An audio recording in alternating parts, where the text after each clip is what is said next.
meeting, this Resource Conservation Commission meeting to order on March 8th, 2021 at 6:33. First order of business is the appointment of timekeeper, of which Shelley was going to be, but she was an excused absence for today, and so we're going to have to find a new timekeeper for that. We could either go with Chris, who's going to be scheduled for the May meeting, or we could do someone else. I thought Ron volunteered. I'll do Ron. Ron, you want to do it? Yeah. Thank you. Ron will be timekeeper for today. And I guess we can just we'll just do the minutes as recorded. We'll figure that out later. Next item, number 2, public appearances for non-agenda items. Do we have anybody in the council? No one in the chambers right now. One in the chambers, great. That takes care of that. Third item, approval of minutes, the draft minutes from the February 8th, 2021 minutes were included in the packet. Do we have an approval, or do we have a motion to approve those minutes? I make that motion. I second. I'll take a Diane first and a Ron second on the minutes. Do we have any comments or discussion? The only comment I have is under the burn pond vegetation management RFP, I don't think that the next 2 paragraphs are needed to be in the minutes. Okay, I'll take a look at that.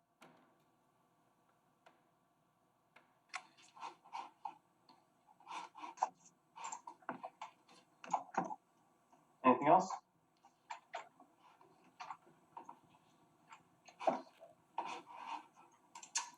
Got none. All right, we'll bring it to a vote then. If there's no other comments, all in favor of approving the draft minutes with the slight modification of the 2 paragraphs under that, say aye. Aye. Aye. Any opposed, say nay. All right, motion carries to approve the minutes with Hey, slight Rick. modification. Long Hey, time Rick. no see.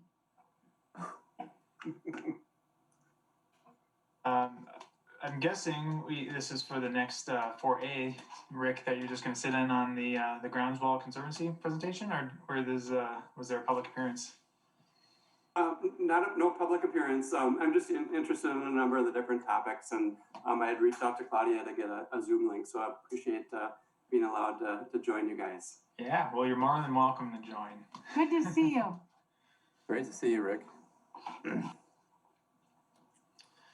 All right, well, that moves us right into agenda item new business 4A, the Groundswell Conservancy Community Garden and Sustainability Outreach, of which Chris Jimison brought this to the agenda today. So I'm going to hand it over to Chris to maybe give a brief introduction and who we have today to join us. All right. Well, thank you, Nate. I'll introduce this topic. So it kind of goes back to the Sustainability Summit that I attended in early December. And so one of the sessions that they had was a speed networking session. And in one of those sessions, I was able to meet Steve and tell him about a little bit about what the Fitchburg Resource Conservation Commission does. And he followed up with me, and we've had some conversations back and forth over the past couple months.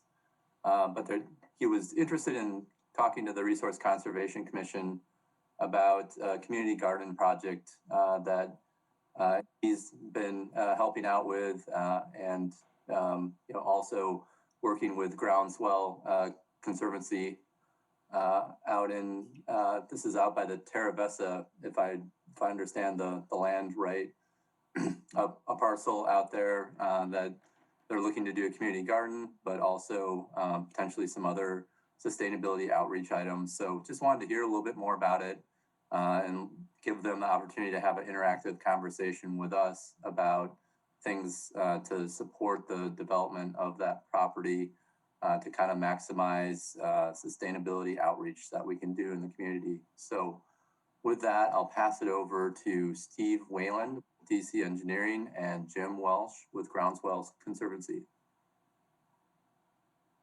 Thanks, Chris, and we really appreciate you guys having us here today for this meeting. Yeah, so the community garden project has already started, and that was ongoing in 2020 rather. I'm gonna ask for Jim to give some background on the site and information. Chris, do you have that slide, that PowerPoint slide presentation that I sent you to show while Jim's talking? I can. Yeah, I mean, too, if you don't. we do have it. I think Claudia can pull it up. Because it might be good to have that in Because it is front in of our us. If we- packet. Yep. Yeah, I can pull that up. Jim, did you say you had it? I have it too, in case if it's hard for it to be wrong.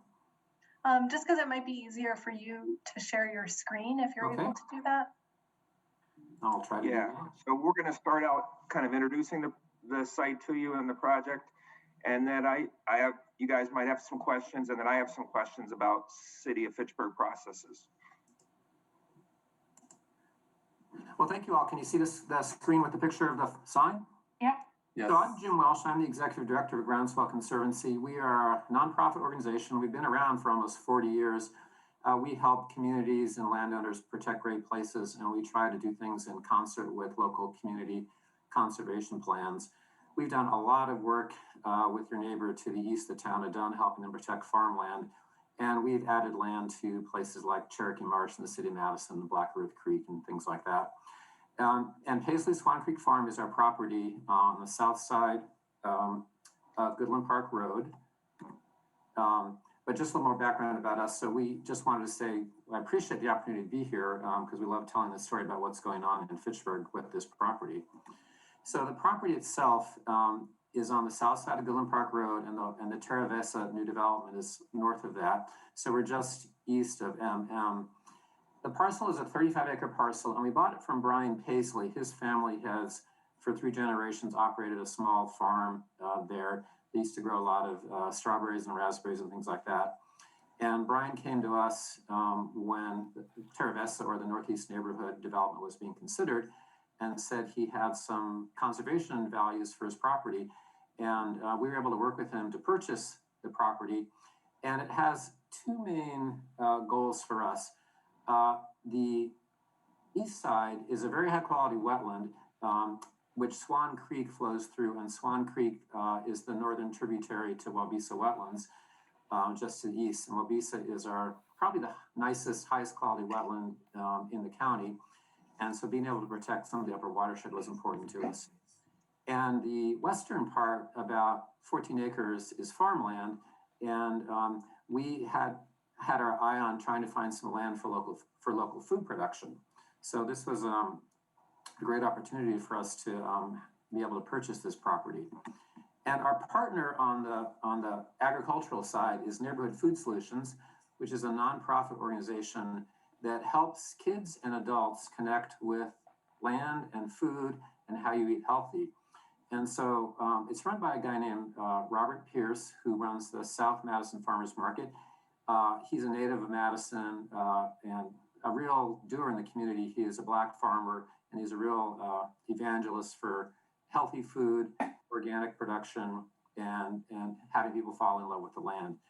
So his PEAK program, which is for teenagers, is an 8-week summer program that gets kids outside, gets their hands dirty, learning how you grow food, and then also how you might produce it into a product and sell it at a farmer's market and things like that. One of our issues has been water on the site. The bigger picture is we want to be able to show that organic farming and food production can be very compatible with a high quality wetland. And we're working with the USDA EQUIP program to revitalize some grassed waterways on the site and increase the buffer between the wetland and the farmland, and make it a showcase. And we actually hope to have a nature trail going through the wetlands so people can really enjoy that and see what all these things are about. On the farm side, we have been trying to figure out the best way to get water to the site. This past summer, the city allowed us to hook up to the hydrant, which worked really well.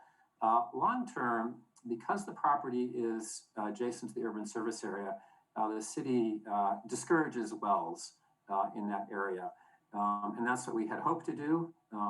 Now we're considering hookup to city water as the water main is brought down Goodland Park Road with a new development. We're also, just for your information, because some of the drainage from Terravesa comes south underneath Goodland Park Road through an existing kind of swale or drainage ditch. We are working on an idea to put in a couple of detention basins close out of the wetlands, but close to the road, where we can slow down the flow of water coming out of Terravesa and also maybe clean it up a little bit by detention. And one of our volunteers, Bill Dunlap, is talking to the city about the permitting process for that. And otherwise, we hope to be able to showcase both the wetland restoration and a nature trail on the east side of the property, and then on the west side, talk about local farming. So Jim, maybe if you could just leave that last slide up and we can use it as a point of reference. And I just so everybody's clear, or maybe the first slide or the first aerial that you had. Okay, I just get this. Yeah. Oops, I don't know where that went. Okay, There it is. Yeah, and I just want to, I'm sure, just about everybody knows, but I want to make sure everybody's clear. The fire hydrant that Jim was referring to is on the south side of Goodland Park Road, directly across from the intersection to the subdivision. Yep, right there. So this summer, we worked with a contractor that hooked up, did a hookup there and puts above ground irrigation piping to the west, to the area. Maybe if you could just circle the area where the community garden is there on the top northeast corner or northwest corner of the property.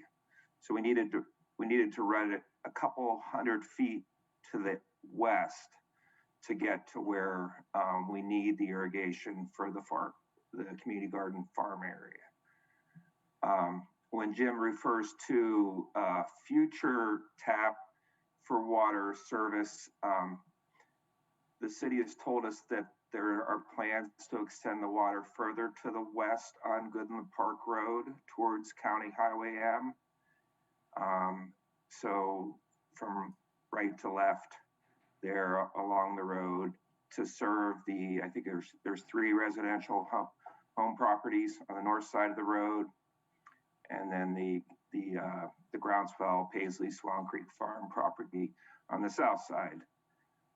So that's one area that I'd like to just have a little discussion about when that might happen, how that would happen, and then and just explain to Jim again how that assessment process works.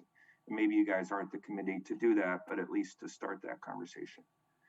But I think I'll leave it at that and let you guys ask some questions at this point, and then we can go on. Swan Creek is in the lower part of that area down there. Yeah, Swan Creek runs kind of like along here. Okay, yeah. And the wetland area you were mentioning is? All of this area. Right through there, okay. And so the wetland continues up to the neighbor's property as well. Okay. Ron, correct me if I'm wrong here, but you know this USGS station that we just passed, isn't that located just to the west of this property, right as it crosses MM there? It's over to the right. As Swan Creek flows off the photograph. Okay. There's that bend up there that takes it back. You're going to Goodland Park. Yeah, so if you went further right, you would come up to Layla Road. That's right. It's on Layla, not MM kind of. Up there in that intersection, that's where those pine trees or whatever that tree farm is at. Right. I mean, regardless though, I mean, this property, I mean, lies in the same watershed of which that station just got approved. And so, Right. you know, this project's super relevant, guys, and thanks for kind of showing that. It's kind of neat. Yeah. Yeah, I'll just echo that this is a really awesome project. I love what you're doing here.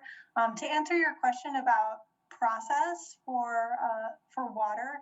The correct person to contact for that would be Tracy Foss. She's our water utility engineer, and I can get you her contact information, but she would know more about the timing of exactly when that water is going to come to this area and how the assessment process works. Yeah, and we have been working with Tracy quite a bit on this, and she was the one that made us aware that there was a process to hook up to the fire hydrant above ground and get a temporary permit for water access to the city's water system.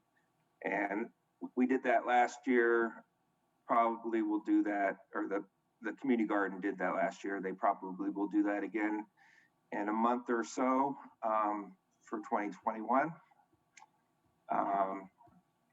And yeah, when I last asked Tracy, she wasn't sure when the city would make the decision to extend or go ahead with the process to extend the water further to the west there on Goodland Park Road. So we want to keep checking into that.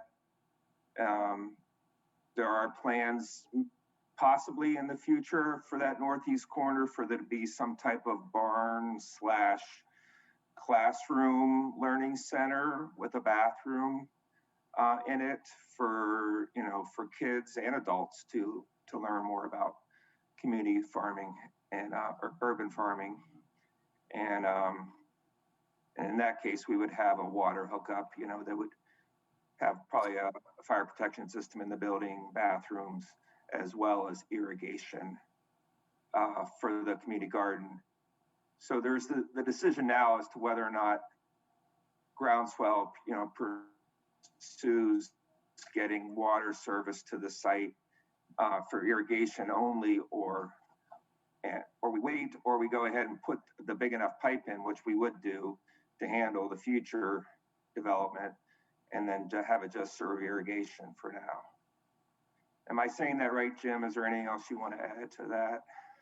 No, that's right. I'll just add, we're working with 2 students from the University of Madison, Wisconsin in the landscape architecture program to put together a site design for where this packing shed might go, shade structure where people get out of the sun in the summertime, the parking lot and things like that, and the trail system. And that should be done by May, and that will give us a kind of a better footprint of how the development might occur. And I'm curious if this committee has interest in having input on that or not. We always like to get community input into these plans. Yeah, and also Claudia, maybe you could help us out as to who do we talk to about that process of, getting a site plan and a building permit to build a structure on the site. Yep, so there's a building inspection, there's a building permit that you would need. I'm not sure if this would need to go through planning. Certainly, if there's earth moving activity, it needed an erosion control permit. That's something that I'm more familiar with because that's in my wheelhouse. Essentially, that would just involve filling out the permit, and there's a checklist that says exactly what you need. Would need the plan and certain things to be filled out. I can take that as a follow-up to get you a better idea of exactly which permits would be required for implementing this. Definitely an erosion control permit, and then I can check on the rest. Yeah, and that's probably not something that would be built in 2021, but it sounds like we will have at least a conceptual site plan to present to the city that shows the driveway and parking spaces and a building footprint, how that's going to be laid out, and then bringing the water into the building will have water and sewer, I believe. Would not have, it probably would have electric service as well. So, okay. Yeah, we're also interested in a connection across the street to all the new neighbors to the north about accessing the nature trail, and so we'd be curious to get advice about where that best crossing would be. Sure. Coming out of that new road. Yeah, probably right there where it tees off to the north, put a crosswalk on Goodland Park Road leading into a path. What's the process for South requesting into the wetland. a crosswalk? Does anybody know that? Or who we talked about that? So there's a right-of-way permit for any work that's done within the right-of-way. So I imagine that would go to our transportation engineer for review, but there's a right-of-way permit for anything like that. Thank you. Mhm. You know, Stephen, Jim, you know, I think one thing our group here could really help with is community outreach once this has been established. You know, I know we host several different events throughout the city, and this plot of land just screams for a great opportunity to coordinate an event with, you know, like you said, kids and adults, you know, of sustainable farming on, you know, your own home land. So yeah, I think we could, you know, provide comments on building and planning, but I think community outreach, I think, is somewhere where we can definitely shine down the road. Great, thank you. Did you say that there were gardens there last year? Yes. Yeah, so And there yeah, will in the be northern- this. in this part, there were several vegetable and flower beds that went into production in about maybe 2 acres up here. And then this year, in spite of your construction plans, there'll still be gardens this year? Yeah, we don't actually have any construction plans ready to go. We're doing the site design this spring. We are trying to be mindful of where those buildings might go, so Robert doesn't start farming in those areas. But you know, we will continue. Robert will continue his programs there, and we also have a new partner this spring, a group called Trade Roots, which is going to be farming on about an acre or 2 of the property. They are, this is an organization by a chef and a local community organizer who are very interested in foods of the African diaspora and what can be grown in Wisconsin and how we can connect people, including Black people, to some culturally historic or culturally significant foods. Sounds like a great idea.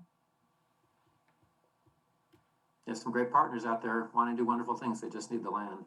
Yeah. And Rick, did you have something to add? Yeah, just if you don't mind, Nate, I had a couple of comments too.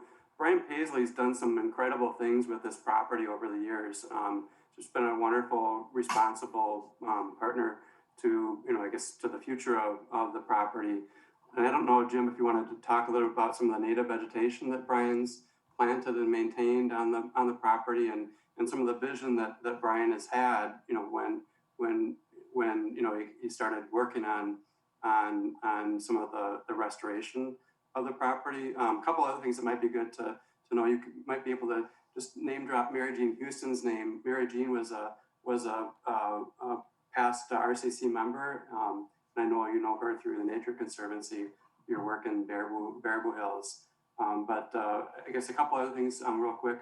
I'd be happy. I know Bill Dunlop quite well, and I'd be happy to help volunteer some time with just some of the any guidance that I can help on some of the stormwater arrangement of things there. For any new impervious area that gets created, obviously there'll be a stormwater utility fee for the property, but the city has a very robust program for stormwater utility credit for if you've got rainwater harvesting opportunities.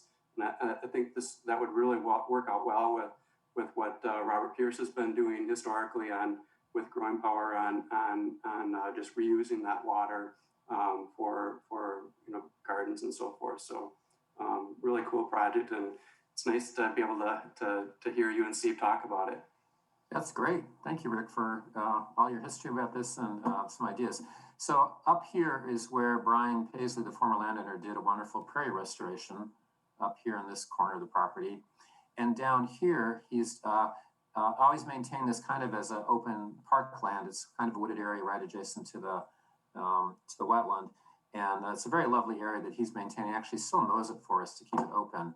And so there is a really nice but primitive, will need to be improved boardwalk that goes out to a very interesting glacial erratic, a big rock that just sits in the middle of the wetland, which would be a fun point for people to visit. So Brian has maintained that whole area, and he continues to do that. So we've got a nice history to build upon there. Jim and Steve, I just want to jump in and say thanks for coming today. This is a fantastic project that I hadn't heard anything about. I'm Gabriella. I'm the Alder representative on the council, on the Great. committee. Uh-huh. And I will certainly be mentioning this in my Alder report at the council meeting tomorrow night. And I actually think that there could be a great opportunity maybe for you to come talk about this to the council in sometime in the near future, especially maybe in advance of any sort of plans you have that were forthcoming, because I think a lot of people will be really excited to hear about this. I do have a question in terms of the Neighborhood Food Solutions program. You said that they had a teen program. Is that something that they are recruiting for participants? Can people apply to participate? So they get their participants coming to them through a Commonwealth Development in Madison, which is a nonprofit corporation, and also through referrals. And I can ask Robert more specifically about how that process works. But so I think they come in two ways. They come through kind of a standard program, and some of the stipend for the kids is subsidized by some government programs, and some just comes from referrals from schools and maybe even parents. But I'll ask Robert and get back to you, Gabriel, about that. That's great. You know, Commonwealth Development's a great organization, so that sounds like a fantastic partnership. So it's going to be Neighborhood Food Solutions, and then Trade Routes are both going to be doing farming on the land this coming summer. Yeah, and Trade Routes is just this is their pilot. This is their first year, and they're really looking to Robert to mentor them through their first year of growing. So the main participants will still be the kids program, the peak program, and then some of the adult programming through Robert's programming and through the Trade Routes programming. Awesome. Thank you so much for coming by. I hope let's stay in contact for sure and follow Great, up. thank you. I'd love to come for a tour if I can Yeah. for that. Great. I want to say thanks so much for your comments, Rick. It's great to see you. Haven't seen you in a while. And I would love to, whatever works best for you, to get put in touch with, who's the guy that's Bill Dunlop. Bill Dunlop. Bill called me on Friday. I was able to tell him that we're meeting here today. He is just starting the process of contacting the city regarding the detention ponds that Jim was talking about there in the northeast corner of the site or top of the site. So if he could work with you to figure that out, that'd be great. Nate, I just had one more quick thing, if you don't mind. Yeah, go for it. So one other thing, Jim, I don't know if you've already been talking with the school district, the Oregon school district, to see, but this would be a really nice property if there's a way to connect the kids, you know, during and possibly incorporate it in their curriculum. You know, just actually exploring the area and you know, having access to it and learning about urban agriculture, I think would be a fantastic opportunity for the school district. Yeah, that's a great idea. Thank you. Do you have anybody recommended the school district to talk to?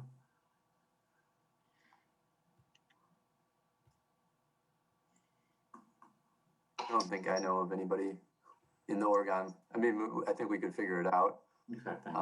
And find somebody. I think just with all the things that you guys have going on at this property, you know, it hits on so many areas that we try to focus on. You know, going back to that stream line, you know, the stream, Swan Creek, we're doing monitoring as was indicated earlier. So, you know, talking about water quality, you know, we have the high quality wetlands that everybody knows about. So I think signage would be really very nice to have some good signage invested in this property for the amount of outreach and on conservancy that we want to try to flush through here. I think that, you know, we can support, you know, trying to get events out there eventually, but, you know, there's just, you know, between those two things, and then you have the prairie restoration, I think, you know, we could have stormwater covered with some of the ponds that are eventually put in, you know, and then you have the community gardening. So there's all kinds of good things to talk about around that. You know, your educational shelter, I think, is another key component to it. You know, if you could put solar on that and then you cover even more bases. Yeah. You know, so I think there's just, you know, such a nice cross section of and then you've got, exercise, so nature walks with trails and so forth. So it just covers so many different basis points, all in one property. I think that the signage would be really helpful to, make that very easy for people to, that do come to the property to learn about these different attributes that it has. Yeah, those are all great ideas. Thank you. Maybe the best person to start with the school district would be the principal of the elementary school that covers this Sure. area. Yes. The other person I was going to recommend, because I was looking into reaching out to the school district for something else, and the name I was given was Andy Wayland. It looks like his title is, I'm not sure. Oh, okay. His title is business manager. What's his last name, Claudia? Weiland. So yeah, that might be a good contact for at the high school level and kind of understanding the environmental and the community garden. And then maybe also the elementary school person to get young people out to the site to see that that food comes from the earth, not from a grocery store.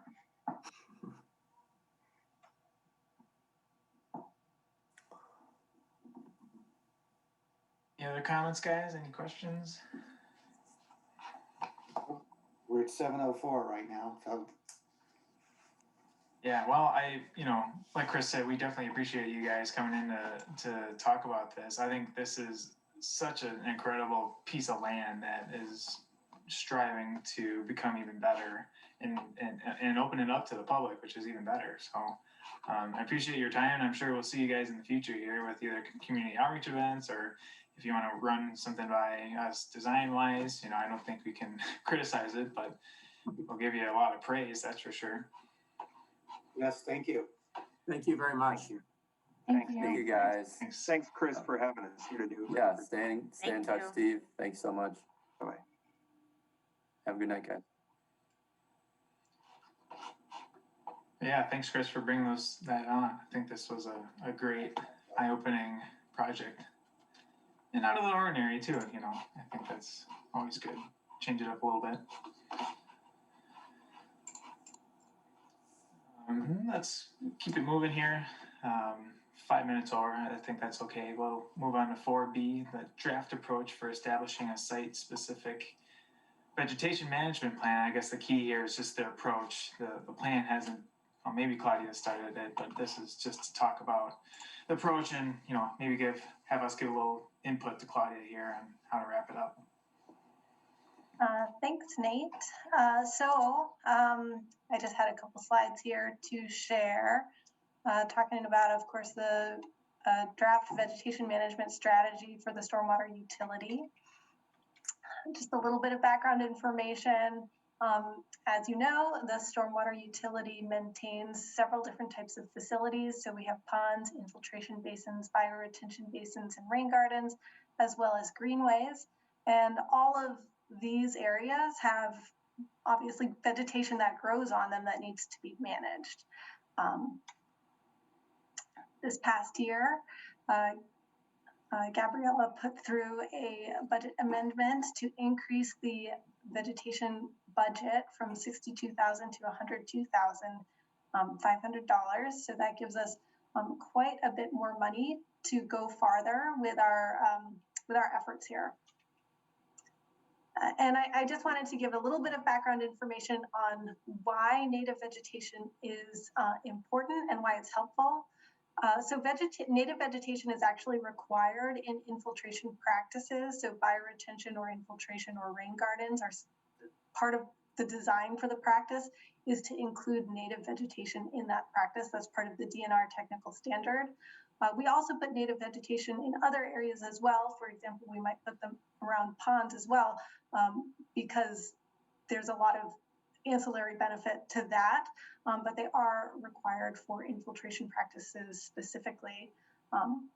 Just to go over some of the benefits here, they have a hydrologic benefit, so that helps increase infiltration. Their thick root systems actually prevent clogging by creating kind of vertical channels to allow water to infiltrate and run along the root to get deeper into the earth. Along the surface, they reduce erosive velocities and help soil stay in place. And then there's a small transpiration benefit from native vegetation as well. In terms of water quality benefits, the plants themselves can uptake nutrients into the plant. Many of those nutrients are considered pollutants. So phosphorus, nitrogen, emerging contaminants, antifreeze, tire wear compounds. And then the plant can actually use the compound in the case of nutrients, that's food for the plant, or it can break down and volatilize those compounds as well. There's also a rhizosphere process, which refers to the plant's ability to alter the microbial community in the root zone. And that activity actually encourages pollutant degradation better than if the soil did not have a thick, extensive root system. So hydrocarbons in particular can be broken down by those rhizosphere processes. In addition, the plants provide great filtering for TSS. This last bullet here is that plants really don't help with heavy metals, but the mulch layer for infiltration basins specifically, there's required to be a mulch layer, and the mulch layer is what absorbs those heavy metals, and that should be replaced annually. Desirable plant traits, high above ground biomass and thick extensive root systems. So those the area that's being impacted for the microbial community is much more extensive if you have large extensive root systems. So you might have seen this image before where you can really see how deep the roots go for all of these native plants, especially when you compare it to typical turf and lawn grass, which basically you can't even see it on this image because it's so much less extensive than what you can get with native plants. So with these plant traits, you can get improved pollutant removal, increased transpiration, and then prevent media clogging, which is important. That last bullet is specifically important for infiltration, where you don't want the infiltrative layer to get clogged. And then, of course, there are ancillary benefits as well to having native plants. Of course, aesthetics is something that a lot of people enjoy when there are native plants. Thermal attenuation, public education and urban greening, air quality improvement, and pollinator habitat. Sorry, my cat's here. Let me put it on the ground. So these are all ancillary benefits for having native plants. And, that last bullet, it really, you can't stress the importance of that because bees are so important to our food supply. So even if you don't necessarily care about critters, which you should, but if you don't, everyone cares about eating. So, this is important to everyone. Okay, so proposed levels of service for vegetation management. There are three main different types that I'm proposing, and of course we can talk about this in more detail. And it would be level of service 1 for native areas, and those areas would be managed by ecological companies that we would contract out. They would do pesticide applications, spot mowing, controlled burns every 3 to 5 years, as well as reseeding efforts. So that's the typical level of service that you would see for native areas.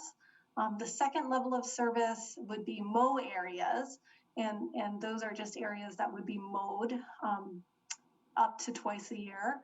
So once or twice a year, just depending on staff availability. It's really important to mow areas because if you don't mow them, then you will get brush building up. And as soon as you get really heavy, thick brush, then kind of the undergrowth area dies off, and you might not have as good of soil security because you don't have that nice ground cover. So mowing's important, but there would still be a level of service 3 for no mow areas, and that's for areas that are already kind of wooded. No, I guess the other reason why it might be a no-mow area is, for example, if the bank is too steep for a mower to get in there. So those are the two main reasons why we would have a no-mow area. So within that level of service 1 for the native areas, proposing that there are 3 subcategories for that. Priority 1A, and I'm just putting it in order of priority because I think it's important to just remember that we have limited funds. So priority 1A would be funded first, followed by priority 1B, followed by priority 1C in that order. And, you know, really just as far as our funds get is what we would be able to include for our native vegetation management. And then anything else would just be put into the mow category. So priority 1A, that's native vegetation management, long-term maintenance for high priority facilities. And annual mulch removal and replacement for all infiltrative facilities if it doesn't make it into the high priority facility category. So a little bit to break down there, you'll notice that I make a distinction between long-term maintenance versus establishment. So the first 3 to 5 years after an area is seeded requires quite a bit more care and attention to help get that native vegetation established. So it would be more intensive work on the part of the ecologist for those first few years. And then after that, the idea is that you have a robust native plant community that has some resilience against weeds, and you'd need less work for areas that are already established. So that's what I mean between long-term versus establishment. And then in terms of what would be considered high priority facilities, there were a couple of things that I was going to put into that category. One would be facilities that are associated with municipal buildings. So for example, the rain gardens in front of City Hall, or any facilities associated with like the fire stations or anything like that. So those would get funded first. These are spaces that, you know, people visit, and especially City Hall, you want that area to look maintained and manicured and landscaped. So that's one thing that would be considered a high priority facility. The other is if it's an area where there's a potential safety concern for letting the vegetation kind of get out of hand. And there's really only one scenario that I can think of that would fit into that category, and that would be infiltration areas that have been put into medians. So if it's in the middle of the road, then you wouldn't want that vegetation to get out of hand, because it might grow and then topple over into a lane of traffic, or it might impede vision. So those are the areas that I was recommending that we fund very first, those high priority facilities, in addition to doing the annual mulch removal and replacement for all infiltrative facilities. And then, Diane? Claudia, can we back up just a little bit? Yeah. Are you talking about established, is this just for stormwater or rain garden areas where the city has rain gardens? Your cat wants to join in. I meant to put him in an area. No, it's fine. Shut the door. So this would be any facility that the stormwater utility manages. But it wouldn't be, for example, like the ponds at Chapel Valley Road or those stormwater ponds, are we talking about, I mean, are you talking about planting vegetation there?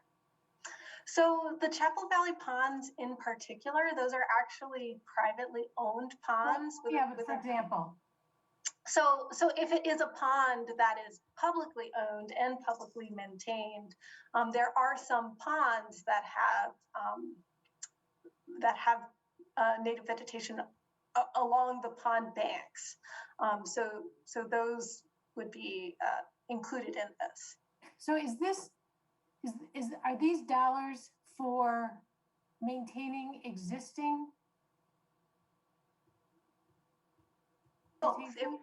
It would be for establishment of new facilities, and then it's also for existing facilities as well. Like both of those things come out of the same bucket. Okay, then when you mentioned annual mulch removal, doesn't the mulch just disintegrate and turn into dirt? It can, and so you might not be able to remove all of it, but you would be able to remove some of it, and that's the recommendation, is to remove the mulch and replace it to the extent that you can. You know, you might be able to scrape up some of it, or you know, if it really truly has formed into dirt, you might leave some of it, but you'd try to get it. Because otherwise it clogs things up? It does clog things up.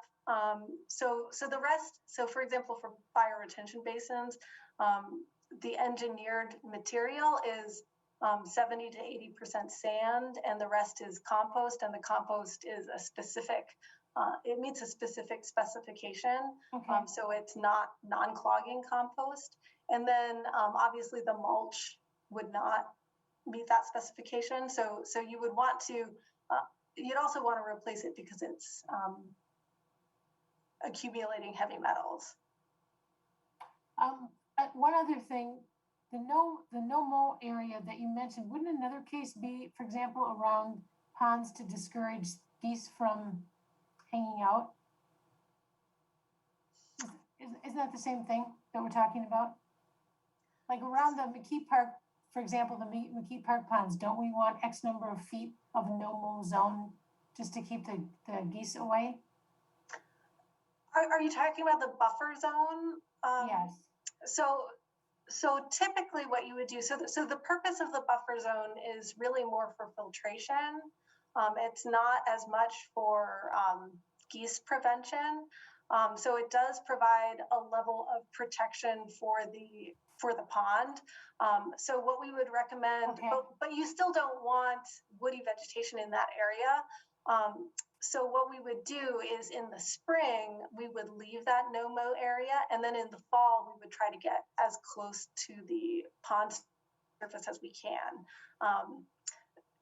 You might not be able to get right next to it because it might be soft, the ground might be soft, but you would try to get close. Okay, thanks. Yeah, no problem.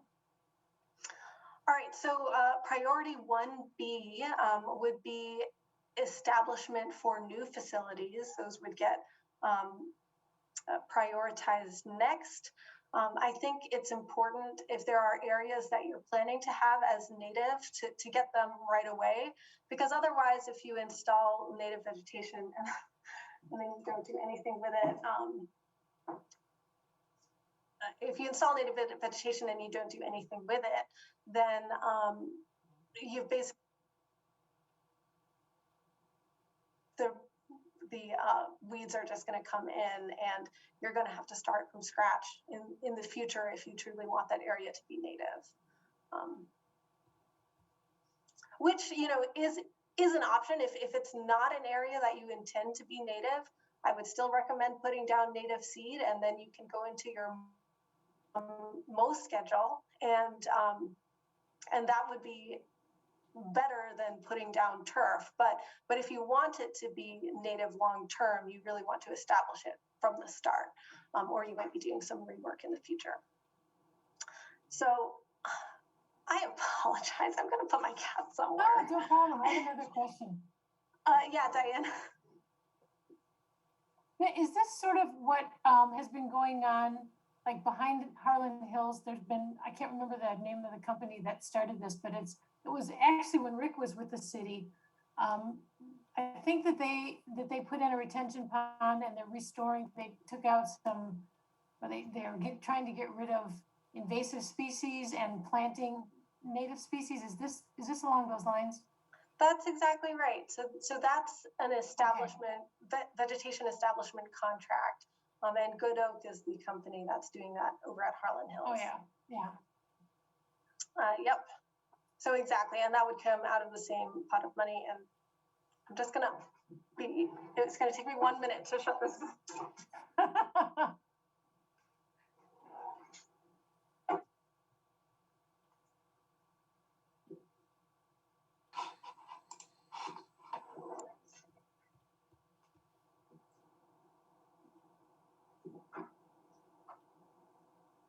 I'm really sorry about that. He would not stop getting on the table. Okay, All right. I'm sorry, I do have one other question. So the, Yes. the rain gardens that are on Sherrill Parkway going into Swan Creek, would those, are those maintained by the city? On Sherrill Parkway going into Swan Creek. I don't know. Rick, if you're here, you probably do know. Are you paying attention? Sorry, there's Aldo Leopold Foundation is Stan Temple is giving a presentation on Aldo Leopold right now, and so I'm kind of trying to listen between both of them. But yeah, Diane, the answer to that question is there's both a kind of a large rain garden right at the corner of Lacey Road and I guess Lacey Road and Hay Farm Road.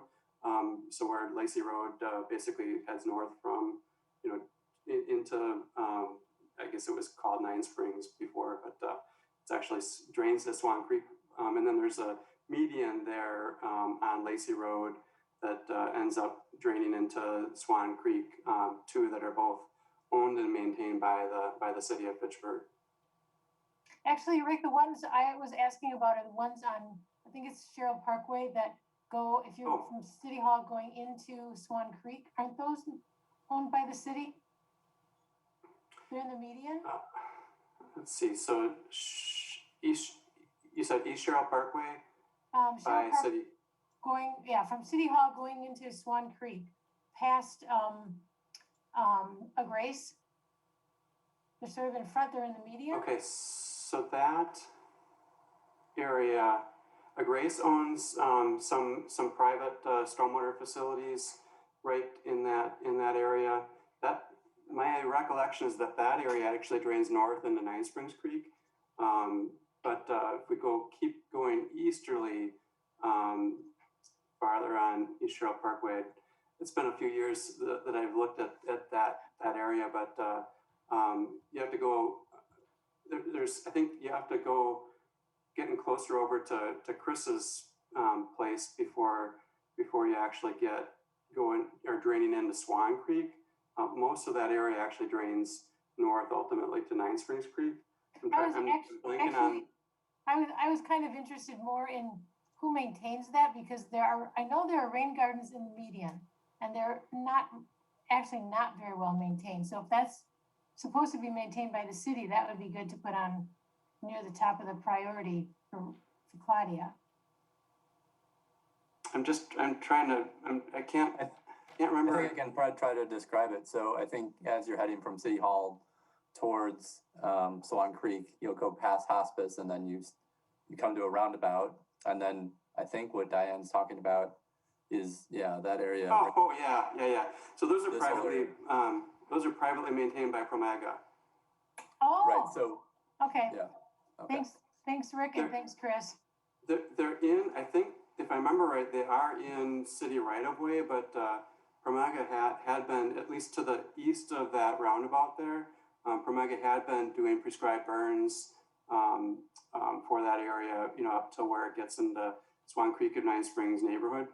Okay, thank you.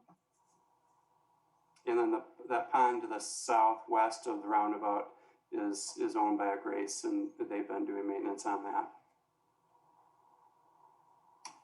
Thanks, Claudia. No problem. I can always count on Rick because he has a photographic memory. Moving back to my presentation here. All right, so I believe we were on priority 1C, native vegetation, long-term maintenance for all other facilities. So after funding the high priority facilities and then funding the establishment areas, then we would fund all of the other facilities that have native vegetation.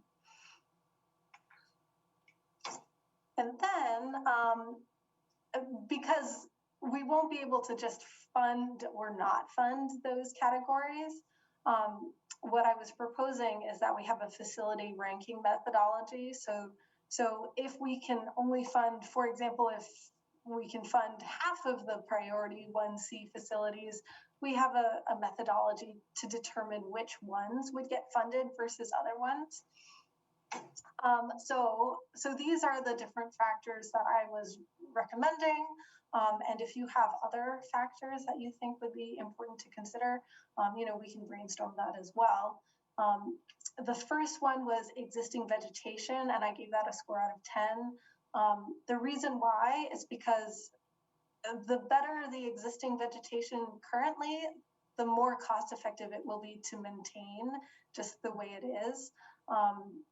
And that's just because if it's a good, healthy native plant community, you'll need a lot less work to it. So I made that kind of the biggest factor here. The second factor was facility size. So my understanding is that the larger the facility, the more ecological benefit it has, the more habitat benefit it has. So, for example, one acre facility is better than 4 quarter-acre facilities because there's more, protected space, and there's just more there for your pollinators or your birds or what have you. So the larger the facility, the higher it would score in that category. The next was potential for public education and enjoyment. So the way that I was envisioning that is if you're located right next to a park or if you're located right next to a bike path, you would score high. And then if you're you're not located next to a park or a bike path, but you're located in a residential area, then you would score medium because you still would expect medium high foot traffic for that. And then if you're not really in a residential area at all, you would score low in that category. And then infiltration potential, just because it is technically required, but it's more integral to the actual design of the facility.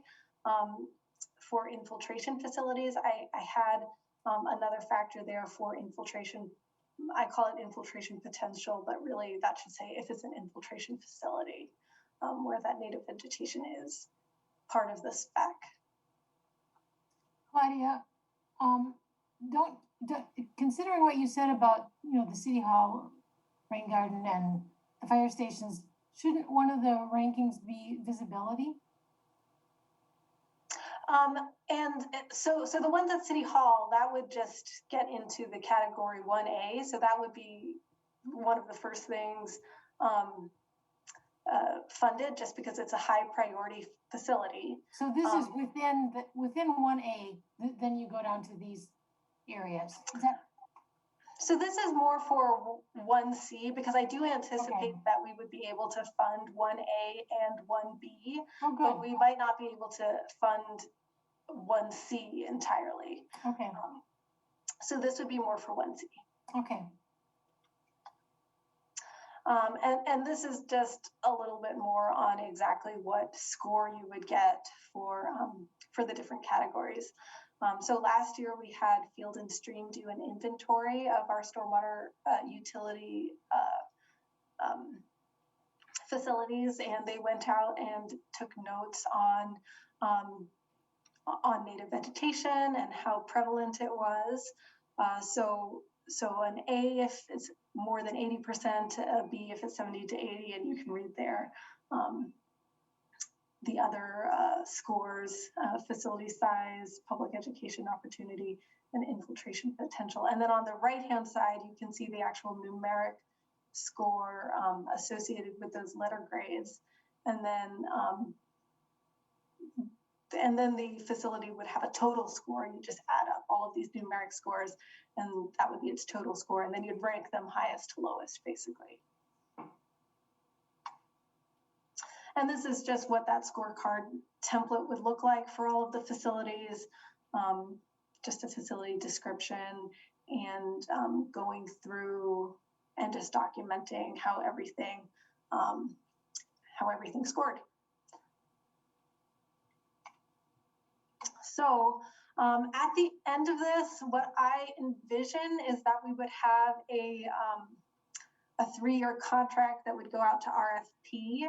And I'm envisioning that we would have put all of our facilities into different burn groups. So maybe have 3 different burn groups and a third of the facilities in each burn group, and then would rotate through those burn groups every year because you typically burn every 3 years. So you would every year just do a third of your facilities, and you'd keep on that schedule, and it would help keep costs more similar from year to year, because the burn year tends to be the most expensive year for maintenance. Yeah, so that's what I was envisioning. If you had questions or recommendations or other things you think that should be considered, let's talk about it. I'm sorry to ask yet another question. Sure. So do you have a map of all these facilities, and then your plan is to go one by one through them and rank them according to the priorities and the criteria that you've just gone over with us? Yep. Okay. Can we see that map? It's publicly available. Let me share my screen again, and I can show you how to get to that. So if you go to the city's main page, and can you see the city's page right now? Yep. Okay, I just wanted to make sure I'm sharing the correct thing. So you would go to services and then mapping applications. Okay. And this is actually something that we only made available in the last year, but here's the Fitchburg public map. You can go there to view it. And then I agree. I think it's covered up right now. There we go. So you would go over here, and these are the basins. So you would go to the Public Works tab, and then you would click on basins. And this is our stormwater basin map. And then you can click on it and see some information about the facilities here. I think this is showing some private, so you can see that's a private pond. It's a work in progress. Definitely, I do find, errors in this, and we fix anything that we have in GIS as we find it. But we did feel that would be a good resource for residents to have, so we made that publicly available, and you can check it out. Thank you. Gabriella. Yeah, so thanks for showing that map. That's fantastic. I'm definitely going to be using that a lot. That's great. Since we're running a little short on time, I just wanted to say that I think this is a fantastic plan. Really like what you laid out. I think in terms of prioritization and how you're thinking through it, I think it's spot on, in my opinion, about what should be taken into account. So I think you did a really wonderful job. I think one thing I would like to keep in mind going forward is that as we move into a budget season later this year, I want to make sure that I have an opportunity to debrief with you about how it's going this year with that increased budget, and what it would look like to maintain that increased budget, or even increase it more, you know, how we can make those decisions about making sure that that money that we put in this year, that value stays by maintaining that commitment to those sites. So I think all this context is really important, and I want to make sure that I'm really excited to see how this year plays out and find out more about this. Okay, great. Well, Claudia, I have yet another question. Sure. Do you plan on, with these additional funds and with this evaluation process, will this help eliminate some of the flooding problems that we're having? So this is really maintenance of vegetation that's not terribly relevant to flooding. We do have other projects that are looking into flooding. So, you know, Curry Court or Fitchburg Road or Sub-Zero. That's kind of a different topic. Thanks. Mm-hmm. All right. Well, it sounds like I'm on the right track here, so that's great. We'll keep moving forward on that then. Nice job. Yeah, great job, Claudia. Yeah, I think it looks great, Claudia. Good work, and at least it's a start. I'm sure as you'll go through it, you'll maybe have some tweaks, but it's always good to have a start. And I think you're still on the hot seat here for the next agenda item 4C, the 2022-2026 CIP budget request, of which it was included in the packet, which starts on page 30 here. The storm starts on 31, but that's a long list of projects that I'm excited to hear you talk about. Sorry, I was muted. Just to clarify, these are pages from the 2021 to 2030 CIP.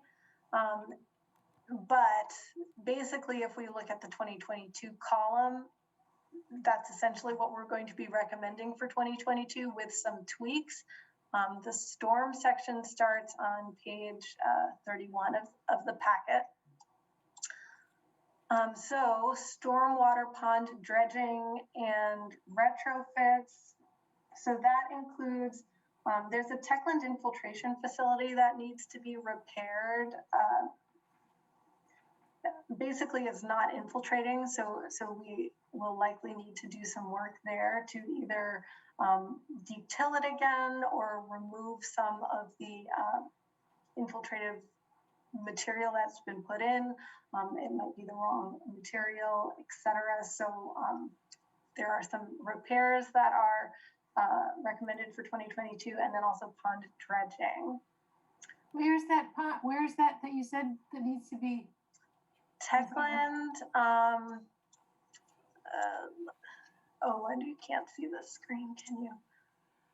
Let me share. I'll share the other screen.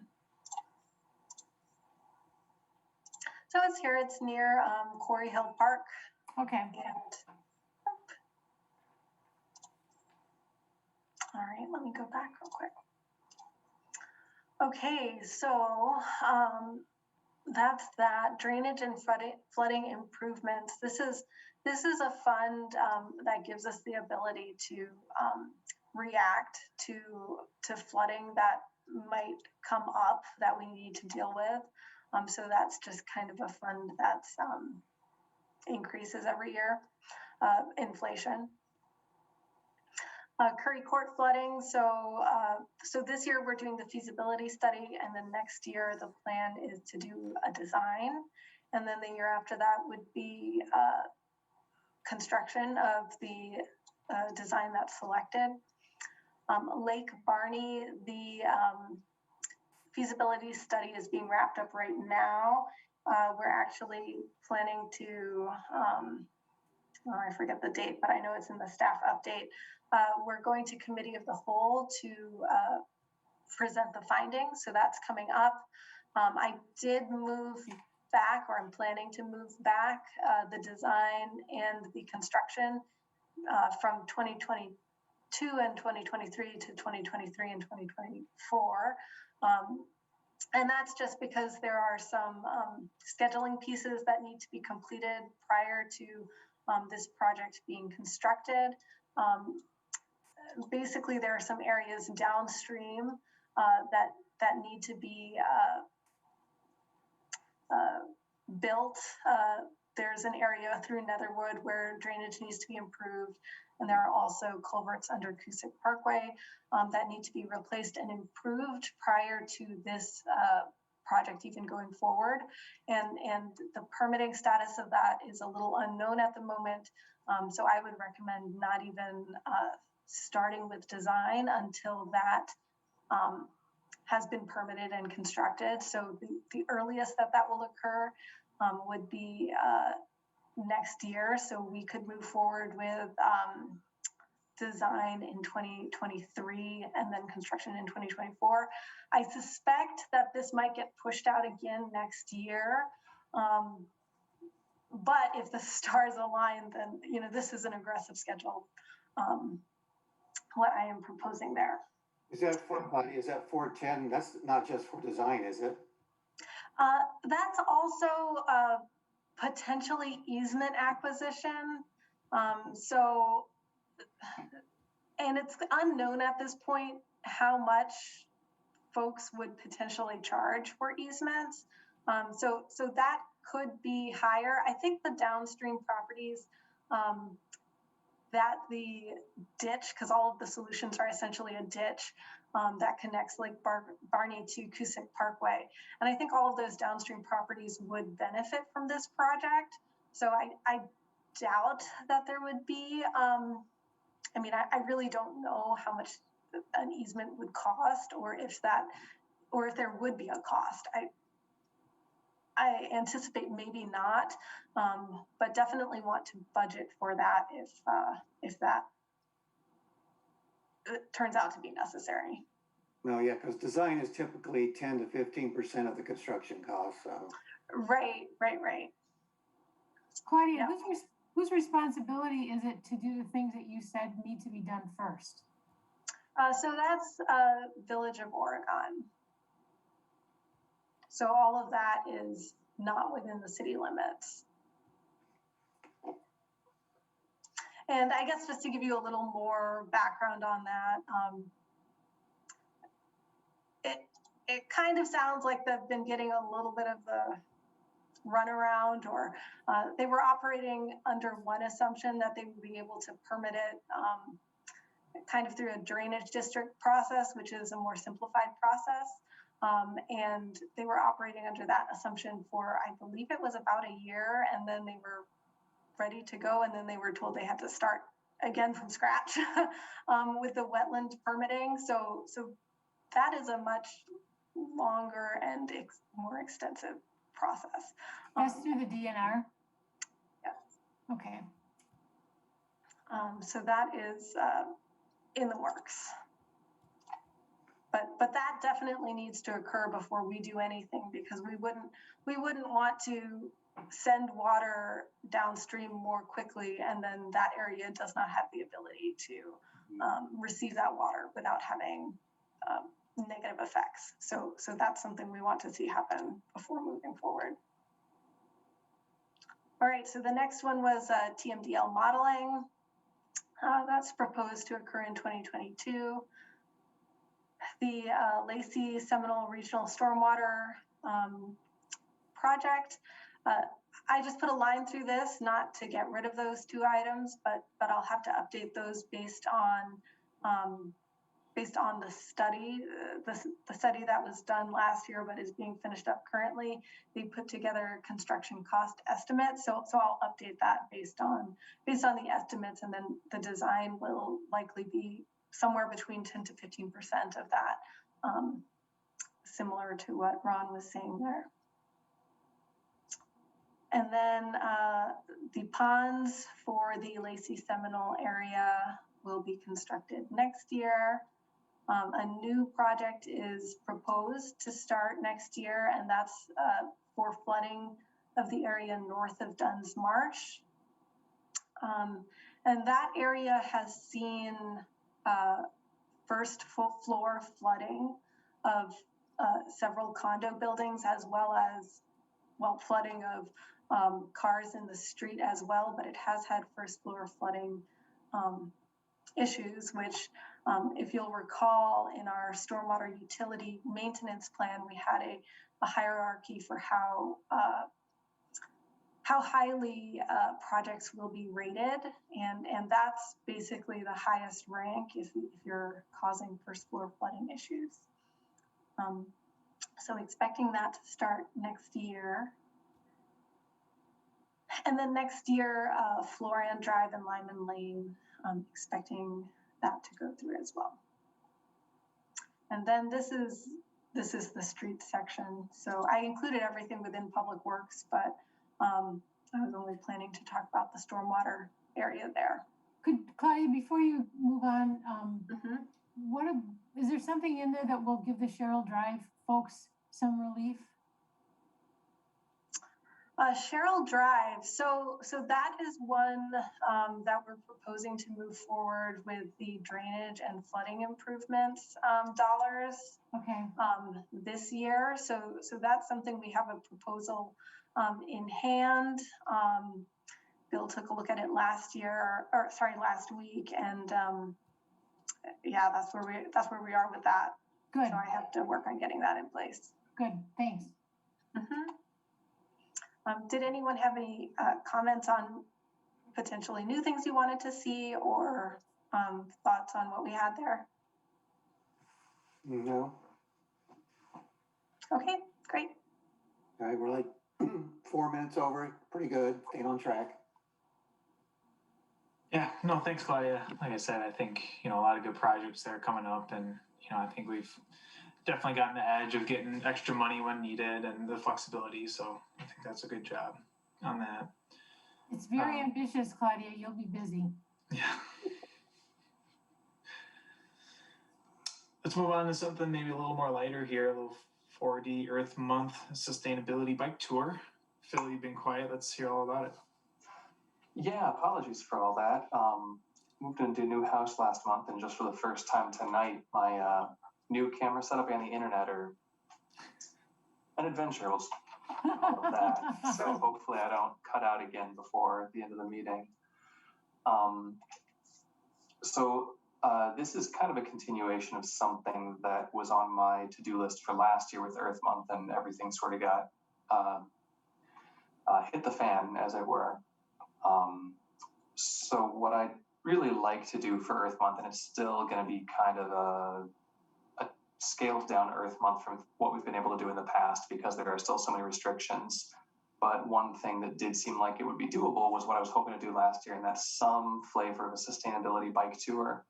I've gotten some interest from Bike Fitchburg on potentially partnering with me on this, so I'll definitely want to reach back out to them again and try to coordinate something. Just wanted to get some ideas, get some discussion with all of you about what you thought might make sense. I was kind of looking around at what would be a fun and educational and informational sustainability bike ride around Fitchburg. And so much of what's accessible by bike, it seems to me, is really just the solar energy things. And I'm wondering if there's something that we could expand beyond that, or if it would just kind of essentially be a solar Fitchburg bike tour, and we'd look at Civic Campus, we'd look at 1 or 2 fire stations, we'd go to the O'Brien project. If there's anything beyond that that would really make sense, it's outdoors, it's easily and safely accessible via bike.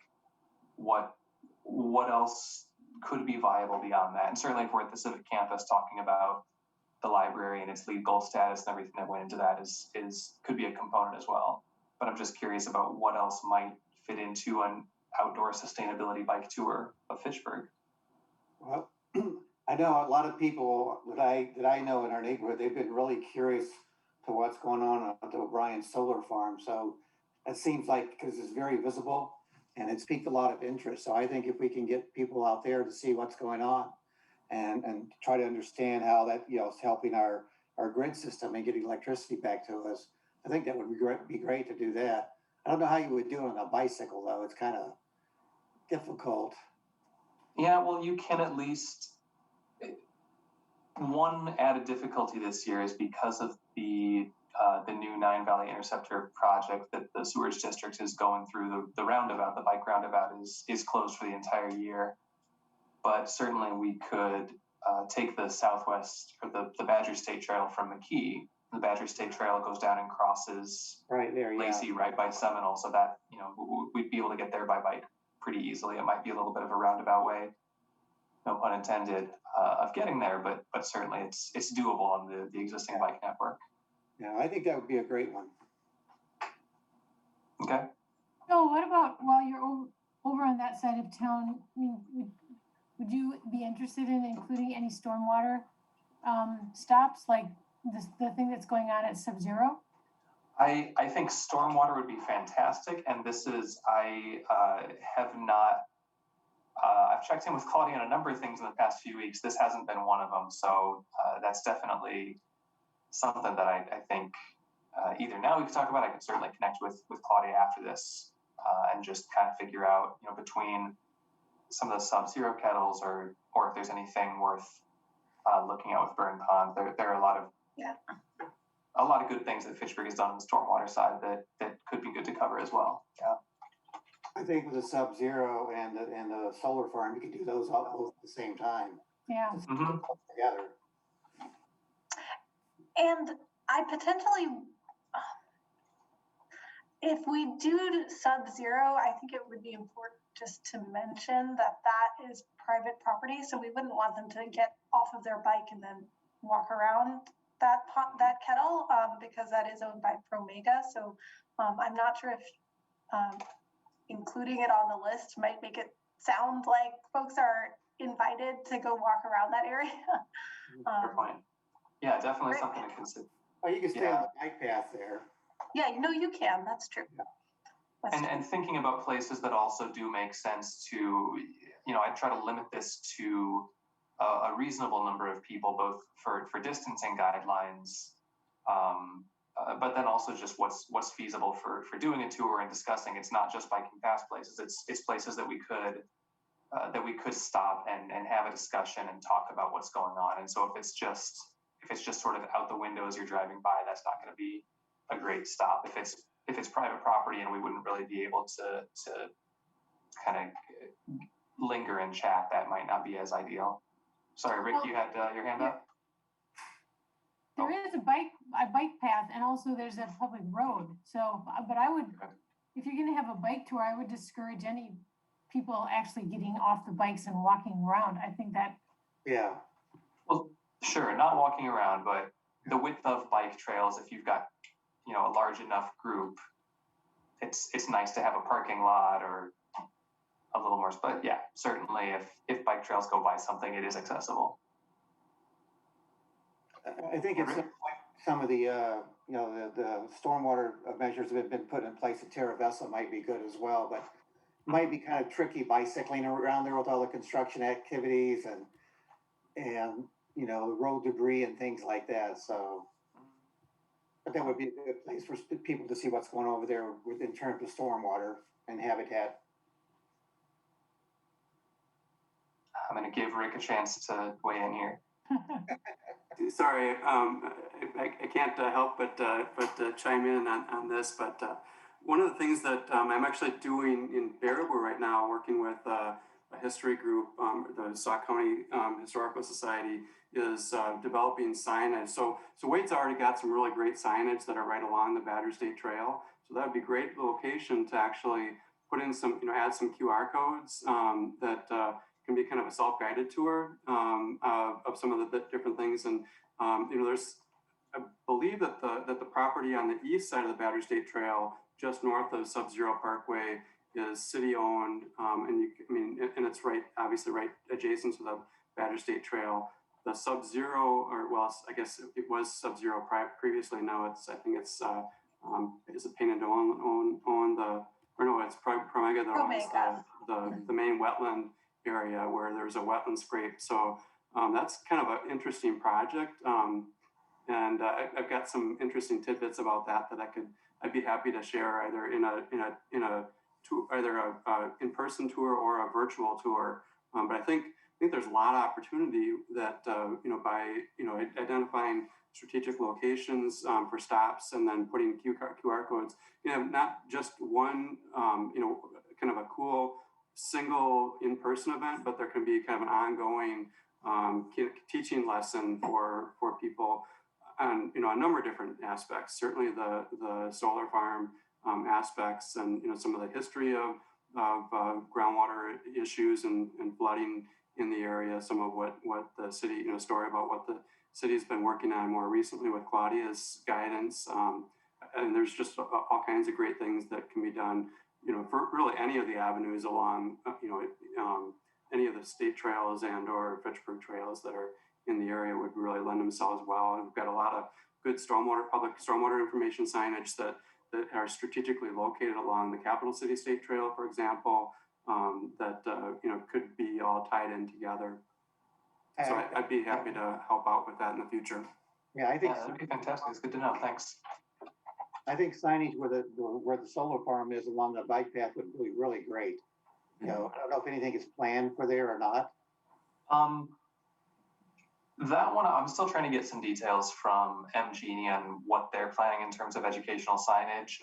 Ideally, we'd be coordinating whatever happens with them, just because it's, rather than them doing one thing and us trying to do another, it would be nice to have something coordinated, but I don't have a clear picture yet from them on what they have planned. So that could help dictate what we might do there. But yeah. Is there a way we could find out from them or? Yes. And I have reached out to them a couple times. I've gotten some vague answers, and I'm still trying to nail them down. I think they're so focused at this point, and this I'll kind of talk about a little bit with the next item as well. They're just so focused on getting the project completed right now, that the educational component of it is not at the top of their list. But I am trying to keep badgering them and make sure that we get answers as quickly as we can without disrupting their process. But the idea of signage, of more permanent signage, I think, Rick is a great one. I would love it if down the road we're at a point where Fitchburg has, not just from an energy and sustainable standpoint, but kind of something. This is the kind of thing that would kind of be coordinated with a sort of the chamber and tourism interests, but more of that kind of permanent signage all around the city that people can give themselves a self-guided tour, and it gives a little bit more of kind of helping connect the different components of Fitchburg, different geographical areas. I think would be a really fun project to take on.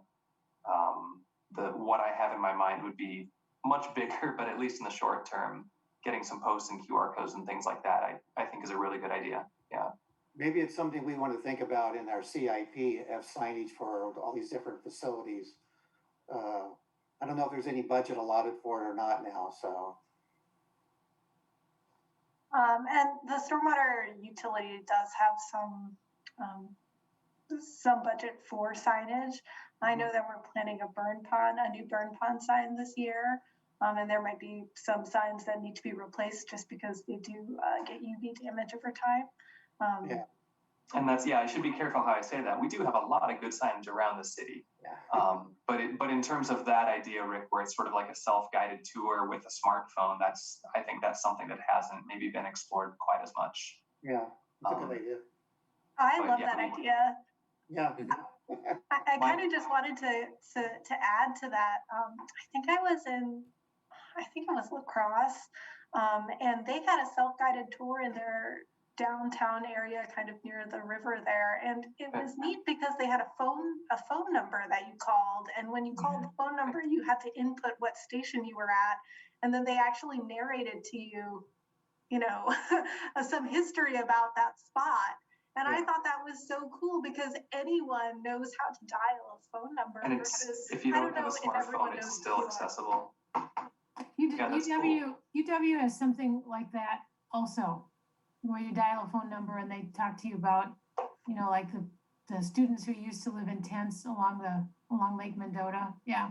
Oh, cool. And I'm not sure how that's set up. I don't know what kind of service you need for that, but I thought that was really neat. But it probably wouldn't take too long to figure out how they're doing it. What I have in mind is just it's a really grand vision of like, boy, every city should have. If any of you have played Pokemon Go, that type of an idea where like you can pull up an app and walk around the city. And if there's a point of interest nearby, it's going to pop up on your screen and you can learn about this historical marker, this art piece, this old building, this natural area. We need some software developers contracted to help put something like that together. But I think somewhere between what we have now, which is no QR codes, but a lot of really good signs if you can visit them, somewhere between those two, I think is there's a really cool project waiting to happen. Mm-hmm. But at least for this April, for a bike tour, probably not anything that grand, but definitely, one other thing, of course, I want to keep in mind is thinking about Terra Vesta, the East Fire Station, Civic Campus, West Fire Station, the Sub-Zero Kettles. There's a lot of places we could visit, and it could turn into a 10 to 20 mile bike ride, which is a little bit less accessible. And so I want to think about that as well, whether I want to do something that's a little bit more of a bite-sized tour that anybody feels like they could join, or if we want to maybe think about two different levels of a tour where people who just want to bike 5 miles can do that, and then we've got a longer option for folks who want to be out a bit longer. But certainly I'll be... Just a little word to the wise. Mm-hmm. Fitchburg Historical Society had I think it was their society, but anyway, as part of Fitchburg Days, they did a bike tour of historic sites in Fitchburg. And when you stop and do the discussions and then you move on, it ends up taking a lot more time than you think it's going to. So I would kind of, rather than try to do the west side and the east side, maybe this year focus on the east side, and next year maybe do the west side, and maybe avoid hills and to the extent that you can use bike paths, or not very busy streets. But I don't know what kind of a time frame or time duration did you have in mind? I was kind of envisioning this would be like some of it depends on the weather. Even if we're looking into late April, it could be 65, 70 degrees, it could be 35. Yeah. But if the weather cooperates, my idea was a 3 or 4 hour chunk on a weekend. Really? Yeah. And that, of course, that is a long enough stretch of time that also could exclude people who might like to join. So there's a lot of different things I'm kind of tossing around in my head. There is that balance between, covering as many things as possible and making it a fun bike tour and not just a single stop, versus making it more accessible and approachable to people. My suggestion would be maybe an hour and a half, and that way you can always do a second one if you want to, but it'll probably last longer than an hour and a half. But I think right. Well, and one thing I had in mind was if Bike Fitchburg gets involved and is able to help with this, one of the advantages of that, and I don't mean to be publicly calling them out in a meeting like this right now without them here to defend themselves. I know they've had interest and they're not committed to doing anything yet, but with an outside group kind of helping to run it, it can lend itself to maybe some type of an outdoor hangout somewhere else afterwards that maybe is easier for an outside group to coordinate than city staff. Certainly if they were talking about, hey, we're going to go to this location and you can grab a beer or a tea or water or something and chat. I would always hesitate to do something like that, because if I pick any one Fitchburg business, it feels like city staff showing favoritism there, and I don't want to do that. Yeah. So that's also part of my motivation, looking to try to bring in an outside group that I can kind of coordinate the tour aspect of it, and then if they want to take some time to still hang out and keep talking afterwards, then I can kind of go hands off at that point. Yeah. But that's sort of where that 3-4 hour stretch was going in my head. It definitely was not going to be that much time biking. That your surprise is appropriate. That would be a pretty long event.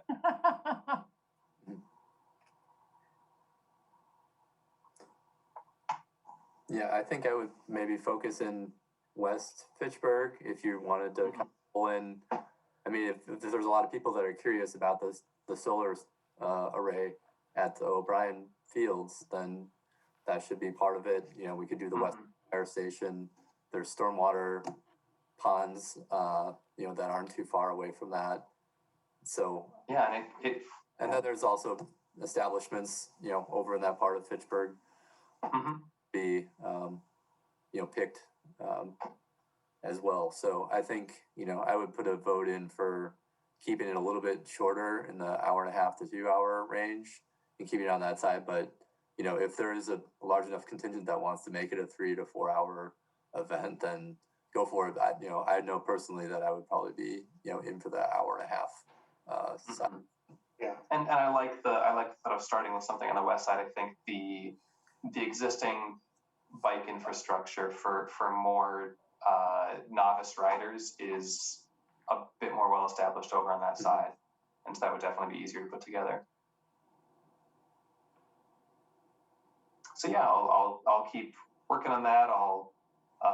The bike committee is meeting April 6th, first Tuesday of next month, and I'll chat a little bit more with them and kind of finalize some plans. But certainly once hopefully I'm able to get something to put together, there aren't any hurdles that I run into. But you know, once something is put together, I'll let y'all know. Since we won't have an April meeting, it'll have to be in an email. Sounds good. Good job, Phil. I like it. Thank you, Joe. Okay, we're 15 minutes over, so. 15 over. I think we can make up some ground on this next one here. 4E in O'Brien Solar Farm Tour. This was on our calendar of events and kind of been on my laundry list of things to get going. But from Phil's previous comments, it seems like information is pretty difficult to get from MG&E. And so, you know, maybe all that we can talk about at this point is if there's an estimated completion date that we can maybe plan around at that point.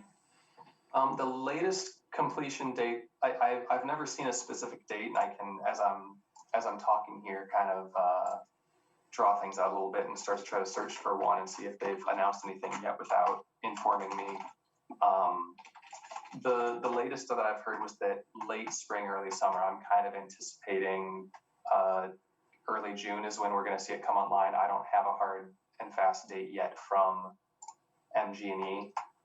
I know the last time I reached out to my contacts there, John Drury and Jesse Shields, John he said he has heard from a couple of people about interest in touring the solar array. He loves the idea. He definitely sounded like he wanted to help put something like this together sooner than later, and he just wanted to get a sense of what timing we might be thinking about and how many people may be interested, if we're just talking about RCC versus RCC and alders, versus do we want to include, send out an invite to all of the Fitchburg city staff who might be interested.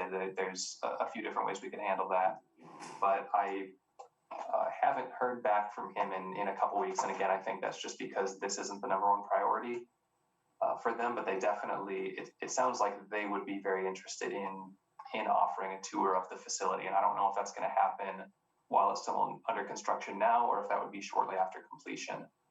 So whether we'd be looking at an April or May tour, or more like June or July, it sounds like we will be able to make something happen. And I'm just not certain on what that timing will look like yet. Okay, no, that's good. That's good that it's kind of definitely going to be this year. And yeah, for Phil, sure this year. Yeah, good. And Phil, I'm gonna hope that you can kind of take over the lead here on this. It seems like you have good contact and the drive to get it done. So, was this tour, when we talked about this originally, was it just primarily for commissioners and or city staff, or was it to invite the public? Because I was thinking it was one of our outreach events. So there are two different kinds of tours, and this is something that I have asked John about as well, and definitely I'm interested in hearing back. I think it would be useful for staff to be able to get a tour of the facility. This is something that, especially because the energy from this is offsetting specific commercial customers, so UW and I feel like Promega Willie Street Co-op. I might be wrong about which specific, but there are private businesses that have bought into this special tariff, and then the city of Fitchburg as well. So this is offsetting municipal electricity. So I think it would be fun to be able to get city staff and RCC members there. But definitely, I want to make sure that there are public tours planned as part of this as well. That it's not just a one-off only for staff. So we would not necessarily need to organize a public tour. That's something that you think MG&E is going to do? I think MG&E would have to, simply because it's still private leased land. This isn't something that I don't think that anyone with the city of Fitchburg is just going to have open access to. I think it'll always have to be coordinated through MG&E as long as they're leasing that land from the O'Briens.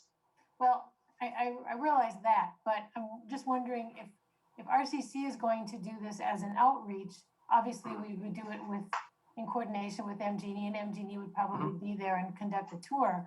But you know, maybe we could schedule this for September. It'll certainly be done by then. If at the outreach part, you know, not the commissioner city staff part. Right. Yeah, I think that would be great. And again, I want to make sure that I'm trying to coordinate with them as much as possible. I think working with MG&E means we'll be able to get more and better information faster than me trying to compile it on my own. So I do really want to work through them. Yep. But just kind of waiting to see what their plans are for outreach beyond the inevitable press releases once the project comes online. Okay. Yeah, I mean, I think I'm on board with, you know, all of that. So, you know, I think, you know, if things go right, we would have the bicycle tour and do the teaser, maybe give a brief update as to what's going on. Should be able to find that out by then. And so, you know, if we were giving a tour, we could give the, you know, 10,000 foot view of what's going on there. And then we would have the city staff and commissioners and city council potentially, you know, all of those folks could potentially get an opportunity to get more of a private tour from MG&E.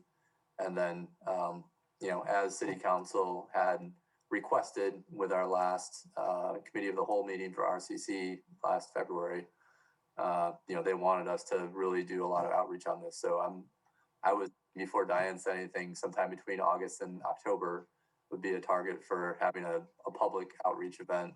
And I'm completely on board, you know, just kind of like our electric vehicle 101 events that we've had at the library. You know, this would be something where we partner with MG&E, but I think we could get special speakers. So I know Professor Tmdl now lives in Fitchburg, and he's been emailing me and asking when can I get back out to do another event in Fitchburg. He had so much fun talking to everybody there.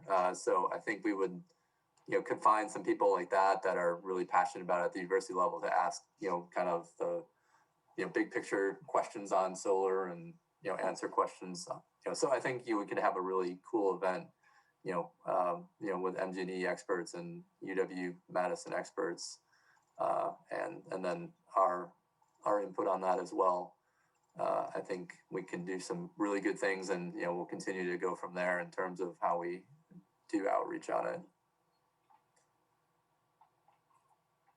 Great. Yeah, it's truly a brilliant project, and it's right in our backyard, so definitely take advantage of it. And just because I finally did find the latest document I got, this was back from last summer when we signed our service agreement with MG&E, but the expected completion date at that point was May of 2021, commercial operation achieved. I don't know how they're doing on timing there, if they've had any more delays with, I've got to believe that because of both economic and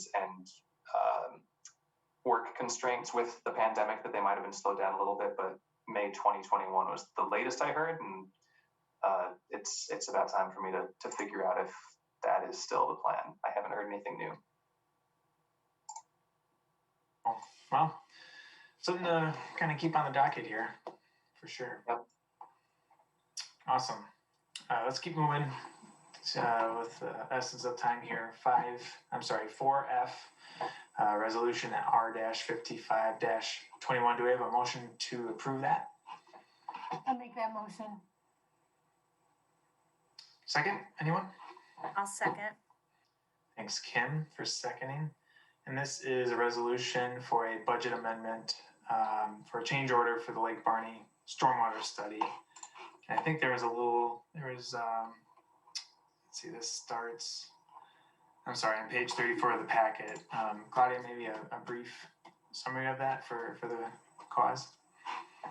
Sure. So as you're aware, we're doing a feasibility analysis for Lake Barney, comparing different alternatives that are available to us. There are 3 that we're looking at, and we're preparing cost estimates for that. The purpose of this resolution would be to increase our budget for that to allow us to do analysis into the benefit for city residents that they would see. So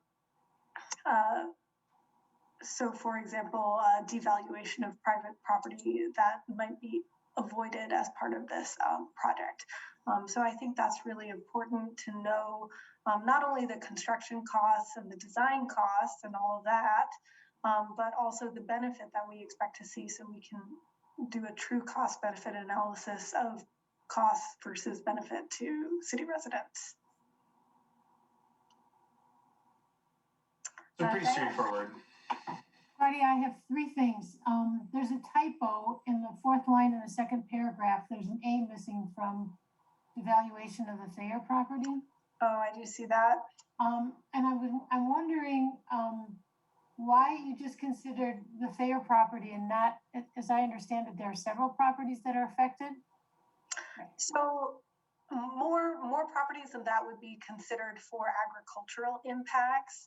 The Thayer property is specifically just cost to cure. So what that means is cost that he might have for private infrastructure such as berms and pumps that he might have to put in place. So he's the only property that would need to put something in place to protect the actual structure. So that's why there's, I guess, something special going for that property, because it's the only one kind of in that situation. Okay, my last question is, what costs are incurred when you hold a stakeholder meeting? So the consultant comes to the stakeholder meeting, and then they have a little presentation that they prepare ahead of time and give during the meeting. So it's the consultant's fee to do that? Yep. Okay, thanks. Mm-hmm.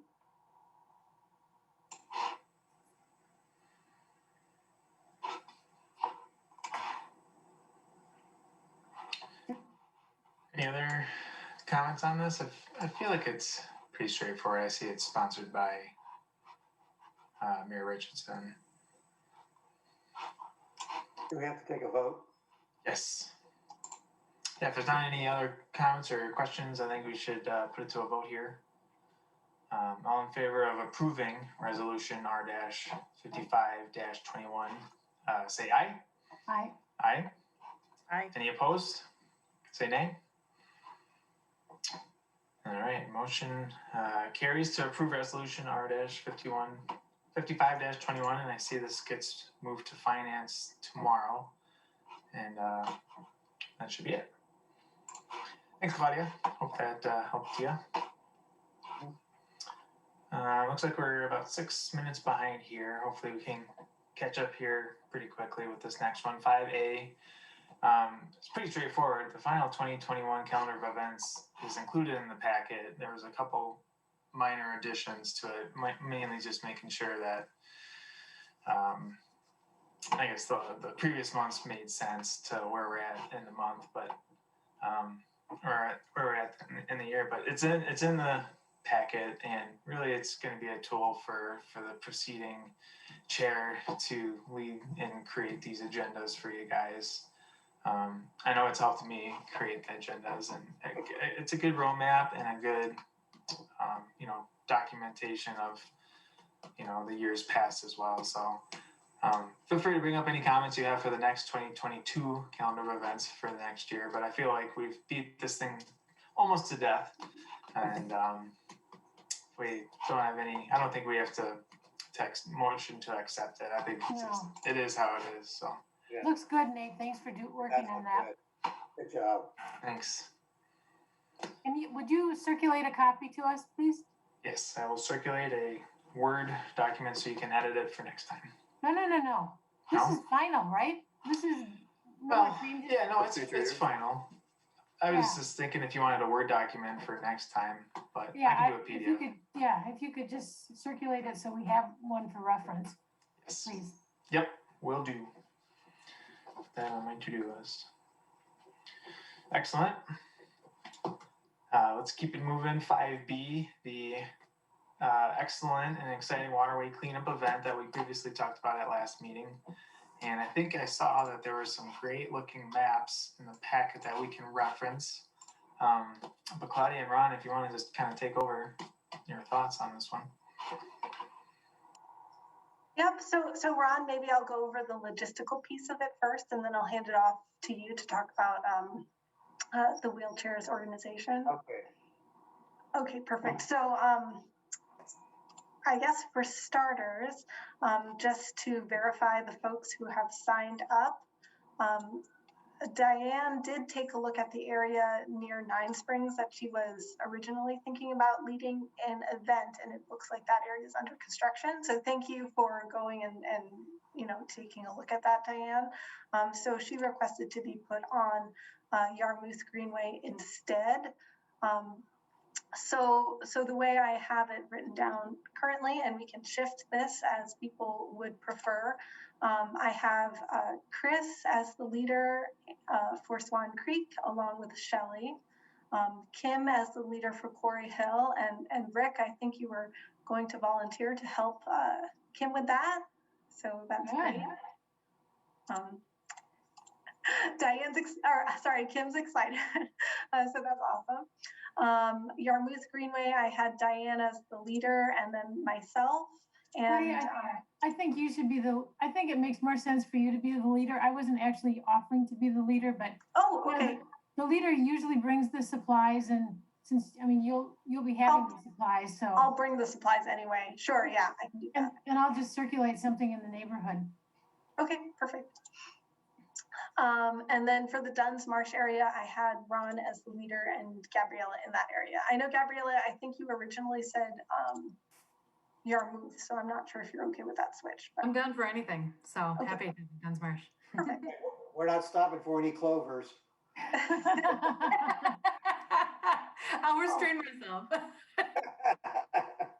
All right, so the other kind of just logistical piece that I wanted to go over was just to review these maps really quickly, see if anyone had comments or anything that you wanted to see changed. Duns Marsh area, meeting at the trailhead here off Crescent Road. Quarry Hill, meeting over here at the shelter. Swan Creek, there were two different maps, but the meeting location would be the Nannyberry Park shelter station. And then the Yarmouth Greenway meeting at the intersection of McKee and Yarmouth Greenway at 9 a.m. Claudia, on the Yarmouth one, in the past, we've gone all the way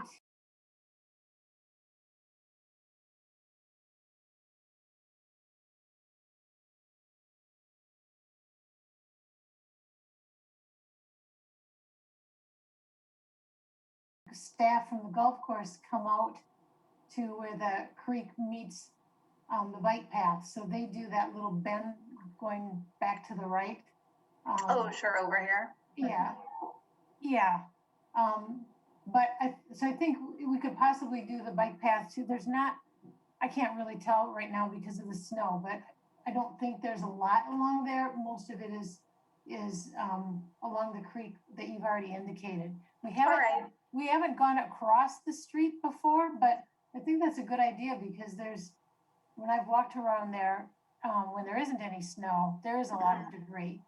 Yeah, I was going to ask about that just because this is kind of a major road to cross. I wasn't sure, this was just taken from a previous year and then we brought it forward, but the nearest crosswalk is really all the way over here. So, you'd kind of have to go down and then come back. So maybe we can keep that as an if we have time area, and then I can definitely expand this to go all the way. Yeah, if we have enough volunteers and can go across the street, we'll just leave that as a, would be nice.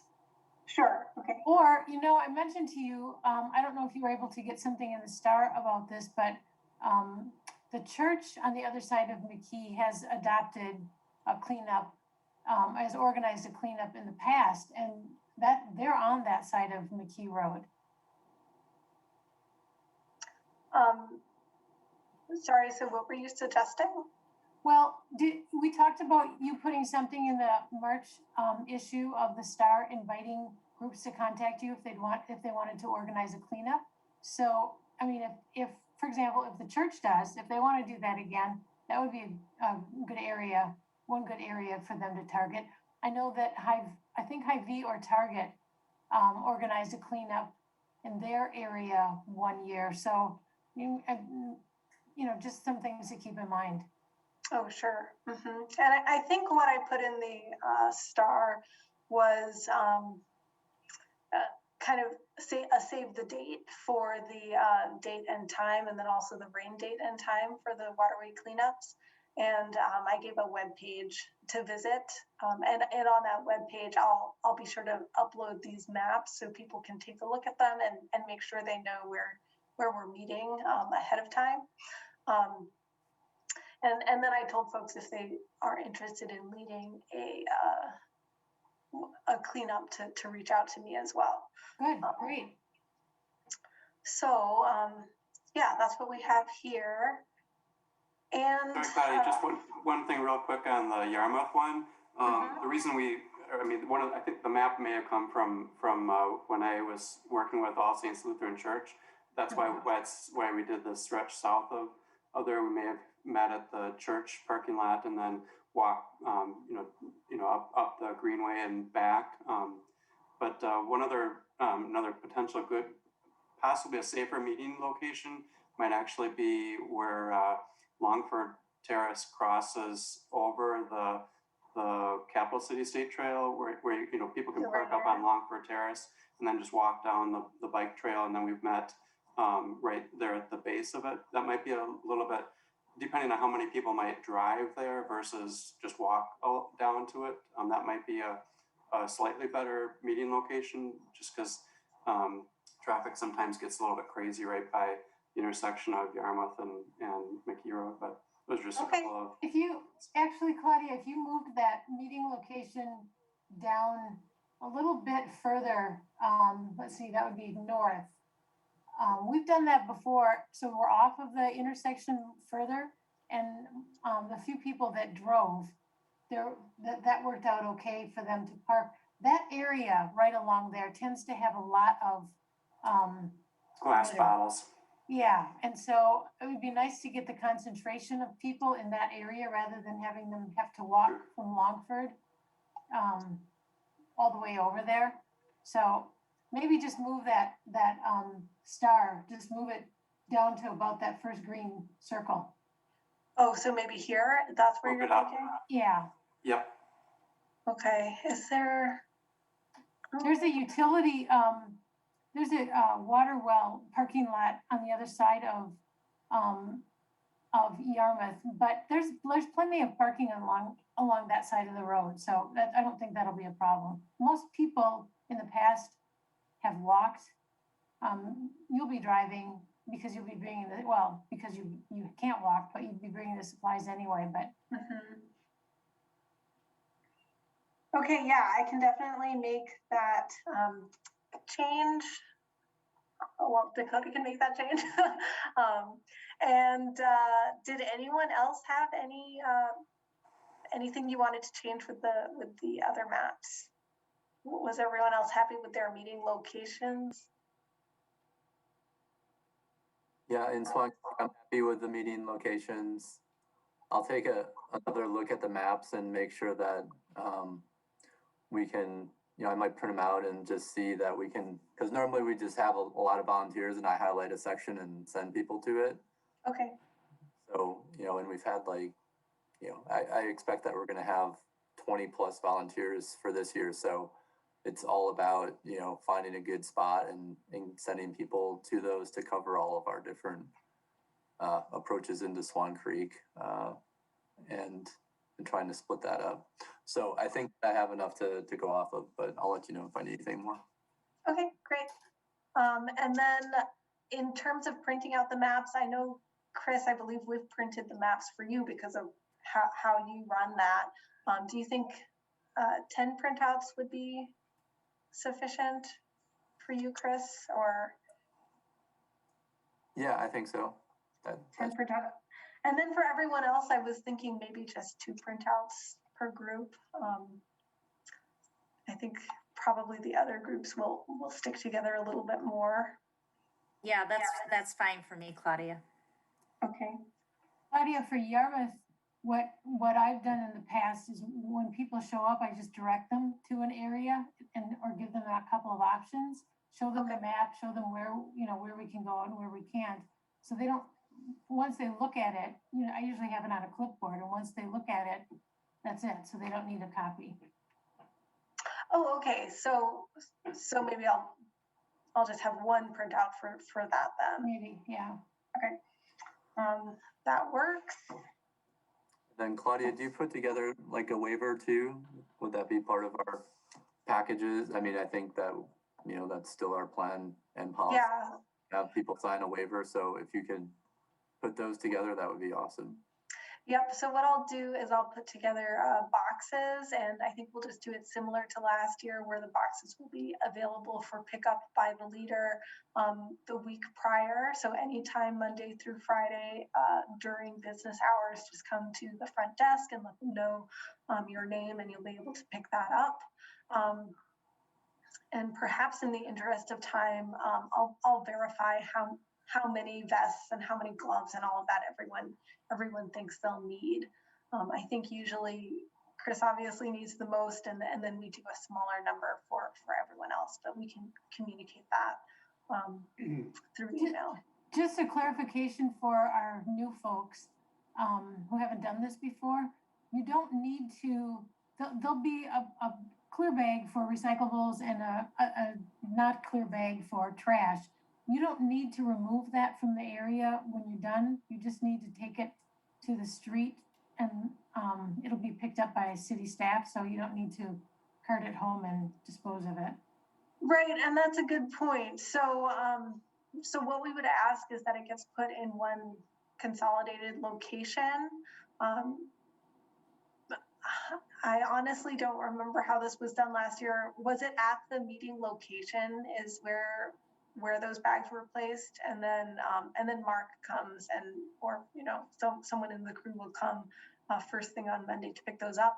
I know another thing is last year some folks thought that our volunteers were dumping, so I'll work on putting together a sign that maybe I can laminate, and the leaders can just attach that to the trash, just so folks who are passing by know why that's there.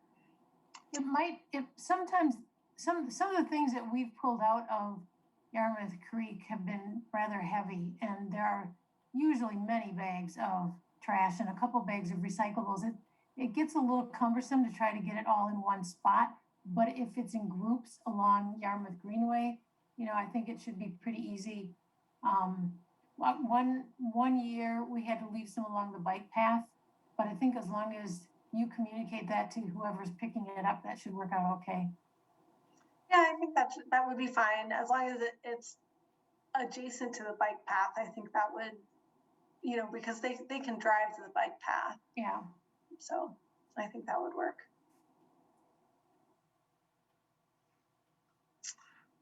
All right, and then Ron, I haven't forgotten, I did want to turn it over to Ron. Okay, well, we got 20 minutes left to cover a lot of material, so I'll just keep it brief. I'm a board member with Accessibility Wisconsin. They're a spinal cord injury group that gives out free wheelchairs to anybody in the state of Wisconsin who wants to use them to go hiking, hunting, fishing, whatever. So they will make available a couple of chairs if there are anyone who's participating in this event who needs a wheelchair, would like to go off-road with it. and off-road could be the trail. I mean, these things go out in the woods and everything. So if you went to the website, you'll see what kind of chairs that they have, but we can make available at least 2 chairs for individuals that would need them if you know any family or friends who would like to participate in this event. That's great. So they just have to let me know, and so we can make reservations online to get that trailer and chair to the right location where that person's going to be at. So Ron, do you want folks to reach out to you to coordinate that, or do you want them to reach out directly to the outdoor They wheelchair? they can go to the website and make a reservation, but it's easier to do it that way. But if they're not familiar with the system, it can be kind of cumbersome. So it might be better for them to reach out to me if you can identify, if the individuals can identify or come contact me, and then I can help them with the reservation. Okay, perfect. Yeah, or if I know there's going to be 2 people out there, we can go ahead. I can go ahead and make the reservation and have the trailers and the chairs brought out there. I can make the reservation myself. Okay, perfect. So I'll let folks know that they can either make a reservation through the website, or if they have questions on how to do that, to reach out to you. Okay. Excellent. Anything else for this one? I know I was probably going to be Team Yarmouth. I would like to see y'all, but didn't want to make a commitment to be the leader, so I'll probably be at the Yarmouth because it's probably the closest to our house. So, if there's not anything else, yeah, I feel like I got enough marketing with the star, and with these maps, I feel like that adds another sense of marketing. And so hopefully it's a good turnout. Hopefully the weather is decent like it has been. I'm sure we'll hit second winter at some point here, but it'll clear up by April. So let's finish off this old business here. Moving on to 5C, discuss second quarter Fitchburg Star article topics. And Diane, I have to apologize. I kind of leaving my turn here on a low note of recruitment for star articles. No apology needed. So hopefully this meeting can act as a call for star articles here in the next couple months here. Diane, I'll write another one. We won't need one, good thing, for April. I'm assuming we don't need one for April, because usually with the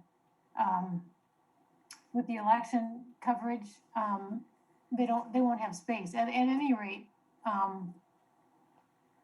I suppose if somebody can get one ready for April, that would be great.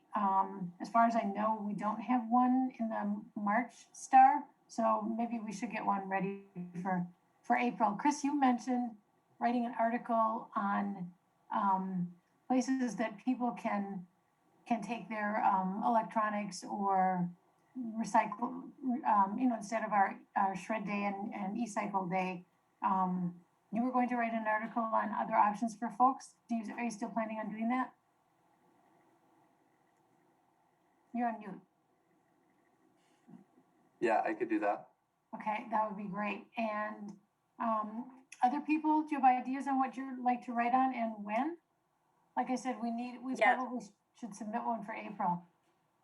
I was planning to do one on tree diversity from a neighborhood perspective, and I was either going to do that for May or June, because I know we were going to do our tree diversity event in June, but we don't have a specific date yet. So I was trying to. May would be perfect, because then you can plug the event. Well, if it's later in June though, we try to time that out. So it's, like if we're having an event on June 20th, it would be more optimal to have it in the June star than the May star. Remember, sometimes it doesn't come out until about the 15th, so that wouldn't be a lot of notice for people to plan.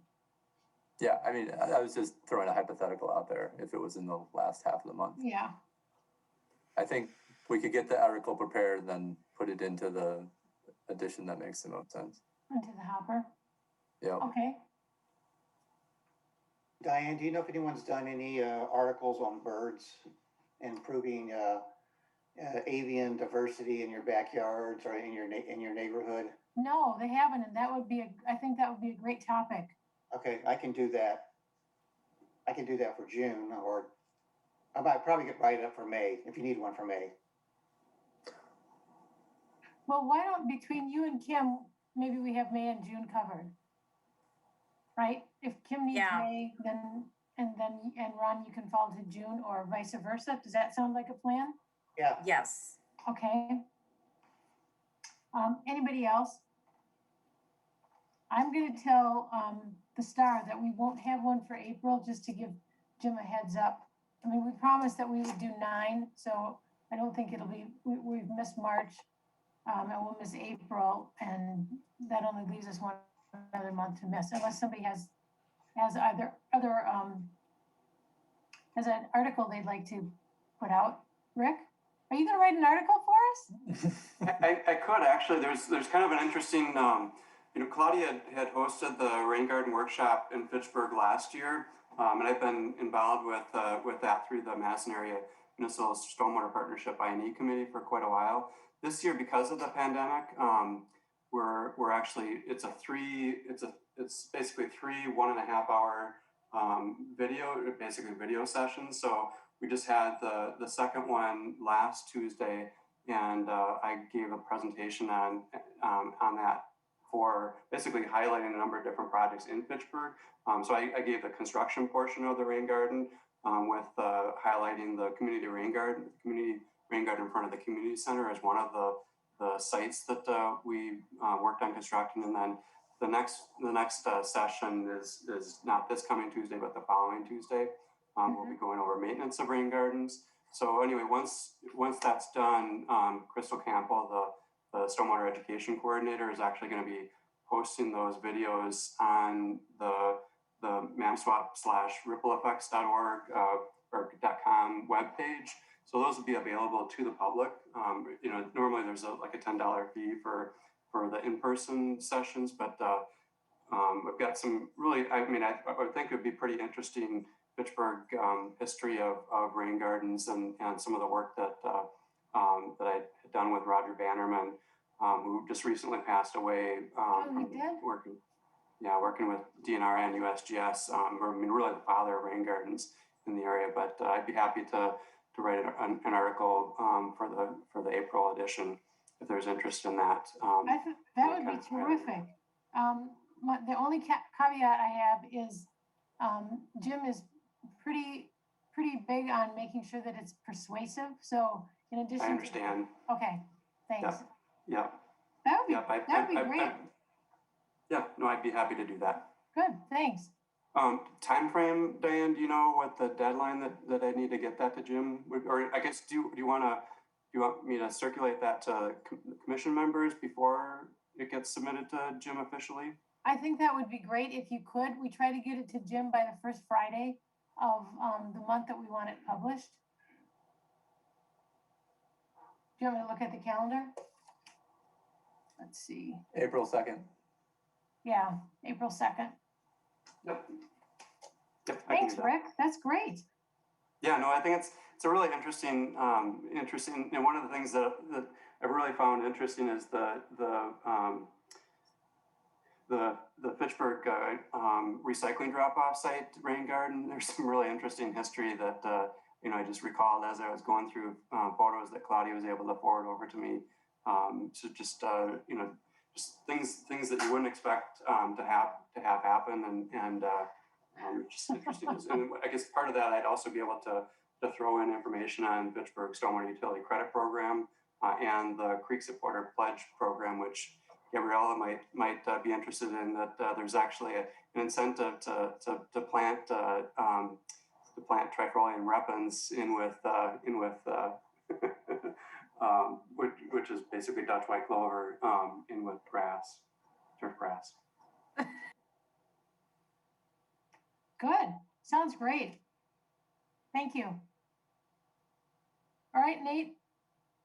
Good job, Diane, getting recruiting going. Sounds like you'll have a good, strong second quarter for articles. All right, let's keep it moving here. Council update. Gabriella, let's hear what you guys say. Yeah, okay, so the cardboard pickup resolution that we passed at the last meeting, it's specifically, that was resolution R1721 that changed the pelletary contract, so they pick up the extra cardboard bins at the fish hatchery site. I just wanted to mention that along with that passage, we had a short discussion about recycling, and the council expressed a lot of support for continuing recycling at a high level of service like we do now. But I did mention that we've gathered some data. Claudia gathered some data recently about how we use recycling, and that we're going to be having discussions about if we want to change service or just like reevaluating, really is what I mentioned. And it was just nice to hear some reinforcement that the council as a whole really supports the level of recycling service that we offer in the city. So still a lot to discuss, but that was nice. The CDRR resolution passed, but as amended. So it basically, what the resolution did when it was amended was it basically like declared that those funds were forfeited and put them into a fund for usage as directed, but it did not actually transfer those funds into the two line item that we had selected in order to pay for specific things, because there was some controversy in the Board of Public Works specifically about the recycling guide. And it was pretty clear that there weren't the votes to pass it. So instead we passed kind of like step one, which is just declaring that those funds are forfeited and can be used for something else, but transferring those to an account for actual use has not been done. So we will need to revisit that. And I do think that hopefully we can bring up a new idea, have a discussion, and I think we need to do a little bit more, we might just have to talk a little bit about how we properly advocate for that position. If we're gonna make a strong, and I think we could make an argument again for the recycling guide, but I just don't think there was enough information for some people to feel comfortable with it. So I do think that there's a lot we can still get done on that, but we will have to take another step. All the rest of the resolutions we looked at last time passed. And then public transportation, I mentioned before, it's something that we're discussing a lot in Transportation and Transit Committee this year. We have 2 public hearings coming up. The first is this week, this Thursday, March 11th at 6:30 p.m. It's part of the Transportation and Transit Committee meeting. That's typically when the meetings go. So and then the second meeting is going to be on Wednesday, March 17th, St. Patrick's Day, at 10 a.m. And both of these you can register and participate online like we do for all city meetings, or you can attend in person at the council chambers, abiding by social distancing and mask rules. So if you are interested in those meetings, the easiest way to find the registration logon would be to search Fitchburg Public Transportation Services. If you search Fitchburg Public Transportation Services in Google, it'll pop up the page and it'll have those 2 dates and the opportunity to register. So Thursday, March 11th, 6:30 p.m. and Wednesday, March 17th at 10 a.m. And really we're just seeking input on how the COVID changes might have affected your ridership, how you would like public transportation to occur in the city, how you use it, all those sorts of things. We are going to be facing some pretty important decisions about how we fund public transportation over the next few years. And I think we need to start collecting that data now. So if you have opinions in any way, I'd encourage you to stop by and give a few minute testimony and kind of start as a starting point. We will also be doing an online survey in the near future, and I'll disseminate that to the committee to help spread that around. And then next item, so the hybrid and electric vehicle fund, which we've talked much about, we actually had gasoline savings from the 2020 budget, and we were able to transfer $20,000 into the fund at the last council meeting. So it was a direct referral. So you didn't have a chance to see it, but we were able to put that money. It was unanimously supported by the council. So there is now actually $20,000 that could be used even as early as this year. Great So idea. Great. really excited about that. And I do hope that we can utilize that model. If we do have gasoline savings or savings in a particular fund, we can roll that over. So you're basically not having any property tax impact in budget season but you're just like using the last year's money. I would like to continue using that model to do these types of progressive things that are difficult sometimes to get in the budget because there's other things that are more immediate. But it's a good use of money because we're going to be saving money in the long run. So very excited about that. And then our last committee of the whole meeting, both Phil and Claudia presented great, fantastic presentations. And I think they're both going to mention it in their staff report. So I'll let them talk about that. But the last committee of the whole would be a one well worth watching. And I'll answer any questions if there are any. Otherwise, that's all I have. Thank you. Nice job. Thank you. All right, if there's no comments, let's move on to the staff update. All right, so for solid waste, big news here is that we have a date for the fall recycling event, which is set for Saturday, November 6th from 8 to 11 a.m. Typically, we do try to come to RCC with some options, but there really weren't any. So, I mean, other than Halloween. So a lot of folks have not been able to do these types of events. So people have been signing up. So that was the one we got. Saturday, November 6th from 8 to 11. So mark your calendars for that. Stormwater update. So the city received a storm drain mural grant from Ripple Effects, which is MAMSWAP.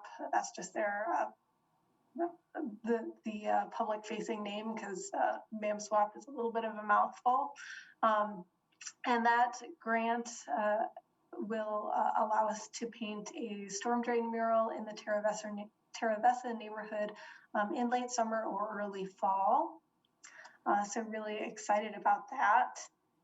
We interviewed candidates for the environmental engineering intern position this summer, and the offer has been extended and accepted. So really excited. Her name is Allison. She's currently a sophomore at UW. Excited to work with her. The findings of the sub-zero stormwater study, as Gabriella mentioned, were presented at Committee of the Whole. So a few different options were discussed there. Primarily, there were two pumping options. One pumping option had a permanent pump station there that was a little bit more automated. The other one was similar infrastructure, but with a temporary pump that would need to be put in place, and then staff would need to turn it on and off and operate it and fill it up with gas and all of that. The other was looking at a potential gravity option where gravity sewer would be run along Seminole Highway all the way to the intersection of Seminole and McKee. So those were kind of the three options for lowering the level of the sub-zero kettle.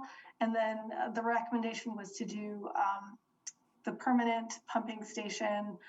Actually, when you looked at the life cycle cost, it ended up being less expensive than the temporary station just because of the different level of operating costs that was anticipated there. And doing that in conjunction with implementing an infiltration practice as well. So that's kind of the gist of what was recommended there, and then a link to the recording is available in the staff in the staff update, which is in the packet. The Lake Barney Stormwater Study will be presented to Committee of the Whole on March 24th. The meeting starts at 7 p.m. and there's another link here to where you can find more information on that. Proposals for the Burn Pond Vegetation Management RFP were due, and Field and Stream was selected based on a quality-based selection process. And they're going to be doing the establishment, the vegetation establishment piece for that facility. Let's see, staff have been working on an audit for private stormwater management facilities that are in place, and we're working on updating our database so that we can ensure that we're doing appropriate tracking and that we're receiving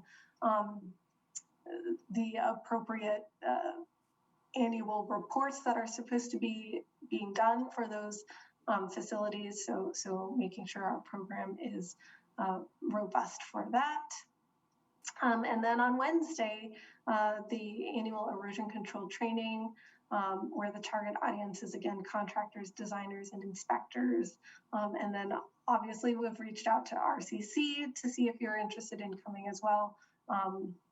It's more of an industry training. It's not a general public training, so I'll just say that again.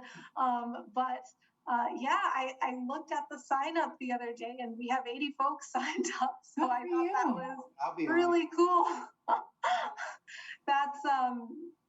That's kind of great because when we do it in person, you know, we're limited by the size of the room, and we are limited by Zoom as well, but I think we're limited to 300 people, so we're nowhere close to that.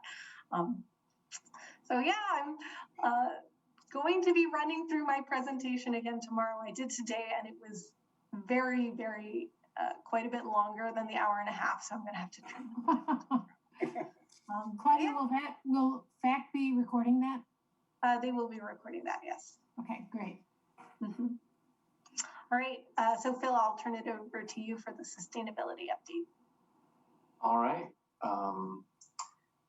Notice a typo in the first one. I wrote repot. The committee of the whole saw the final report from our OEI energy grant that was completed last spring. So that was the final planned presentation after the report's publication. I know RCC already saw that entire report last year. It was received really well by committee of the whole, and just nice to get that wrapped up and be able to start thinking about now what we're gonna do next for energy savings, energy efficiency in the city. Were they pleased? Sorry? Were they pleased? They were. Good. Yep. Meetings are progressing with the UW interns. So I know I mentioned this as a possibility a couple meetings ago. I don't remember if I mentioned that it actually did officially get approved. So I'm working with three UW grad student interns as part of their energy analysis and policy certificate. This is the certificate program that I went through with my master's. They're in a capstone course for that certificate, and as part of that capstone course, they work with a local company or other entity on a professional project. So I'm working with these three interns on taking our energy data and looking to build some energy visuals and sort of templates that I can use to try to bring our annual energy reporting in-house. So they're a few weeks into that working with me. The midterm is coming up, I believe, at the end of this month, and then the final presentation will be due by sometime in May. So I'm just kind of adding that into my schedule. It's a really good experience. It is going through the kind of mentoring with grad students is definitely a bit more work than I'd anticipated, but good experience, and hopefully we get some valuable things out of it. At the very least, I know the students are going to have a good experience working on this professional project, and even if there's nothing specific that I'll take directly from what they do, although they're all quite good, and I very well may, even at the bare minimum, I think this is going to provide a lot of good inspiration for me mentally as I think about how to bring our reporting in-house. I'm working with Craig Weiss right now on finishing up our 2020 energy reporting. Still have a couple things to iron out there. But my hope is that starting with 2021 data, all of the energy reporting will be done internally and to be able to handle that myself going forward. The Green Tier Legacy Community annual report for 2020 is going to be delayed a bit. I know I've mentioned that we're going through the current scoring criteria, and that's being readjusted in a pretty big way so that it's a little bit better normalized between different types of communities, so that we're asking for communities to track things that they feel they're actually able to track, able to measure, able to report on. So that's a pretty big project. We're getting close to a final version of the scorecard that we want to use. But then once that's completed, then we'll need to send out the new scorecard to all of the communities so that they can start building the reports for 2020. So normally by the end of March, I'd be finishing up both the report and the scorecard. I haven't actually been able to begin gathering things yet, just because I want to make sure that what I'm collecting is in line with the new criteria that we're asking for.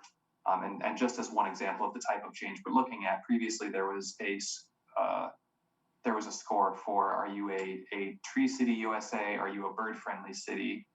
And you'd get points on whether that's a yes or a no, but the points were a little bit arbitrary. Now those are actions that can help you to move towards certain metrics, but the metrics are things that are more measurable, like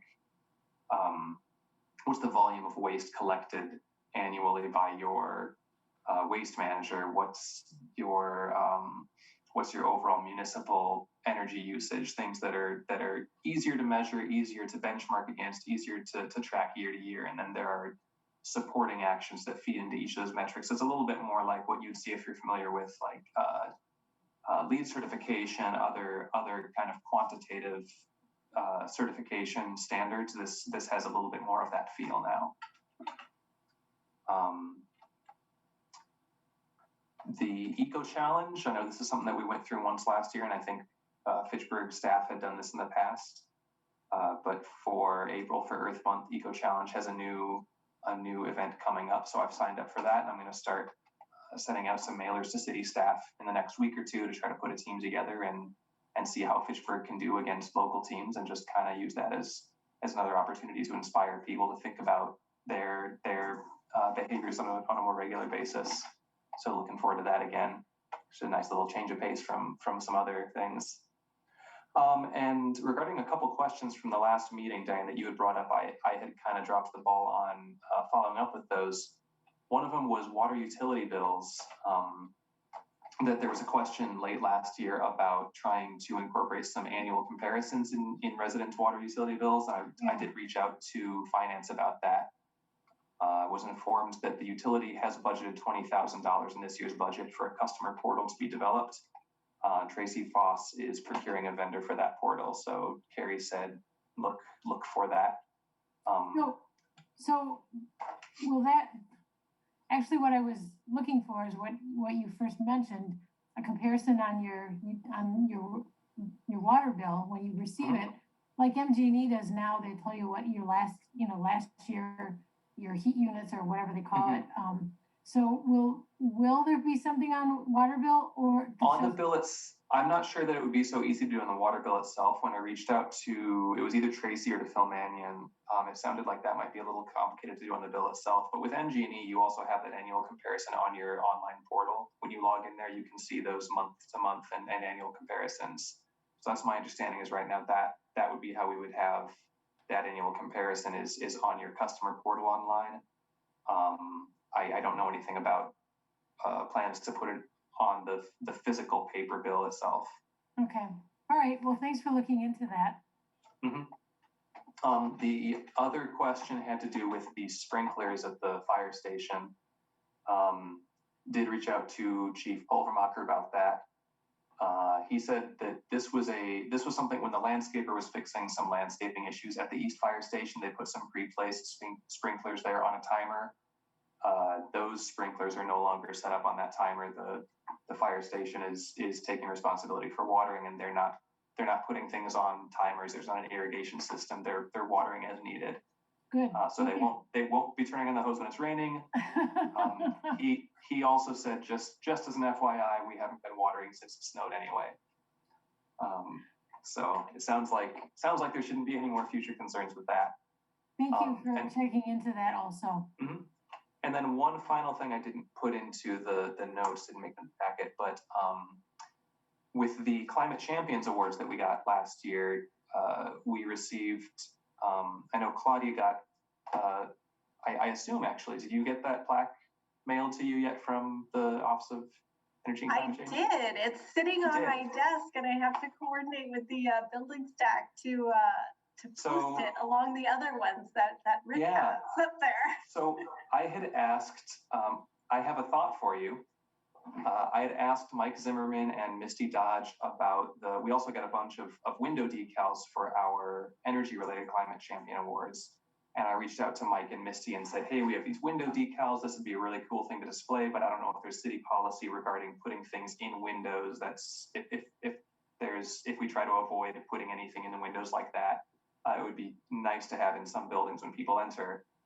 Mike said we don't like putting things in the windows like that, but he did have a separate suggestion, which was that the senior center has a display case in City Hall, and they are looking at possibly consolidating that into one of the two sections. And then the other section, Mike said he could reserve as a place to display just a number of Fitchburg sustainability related items.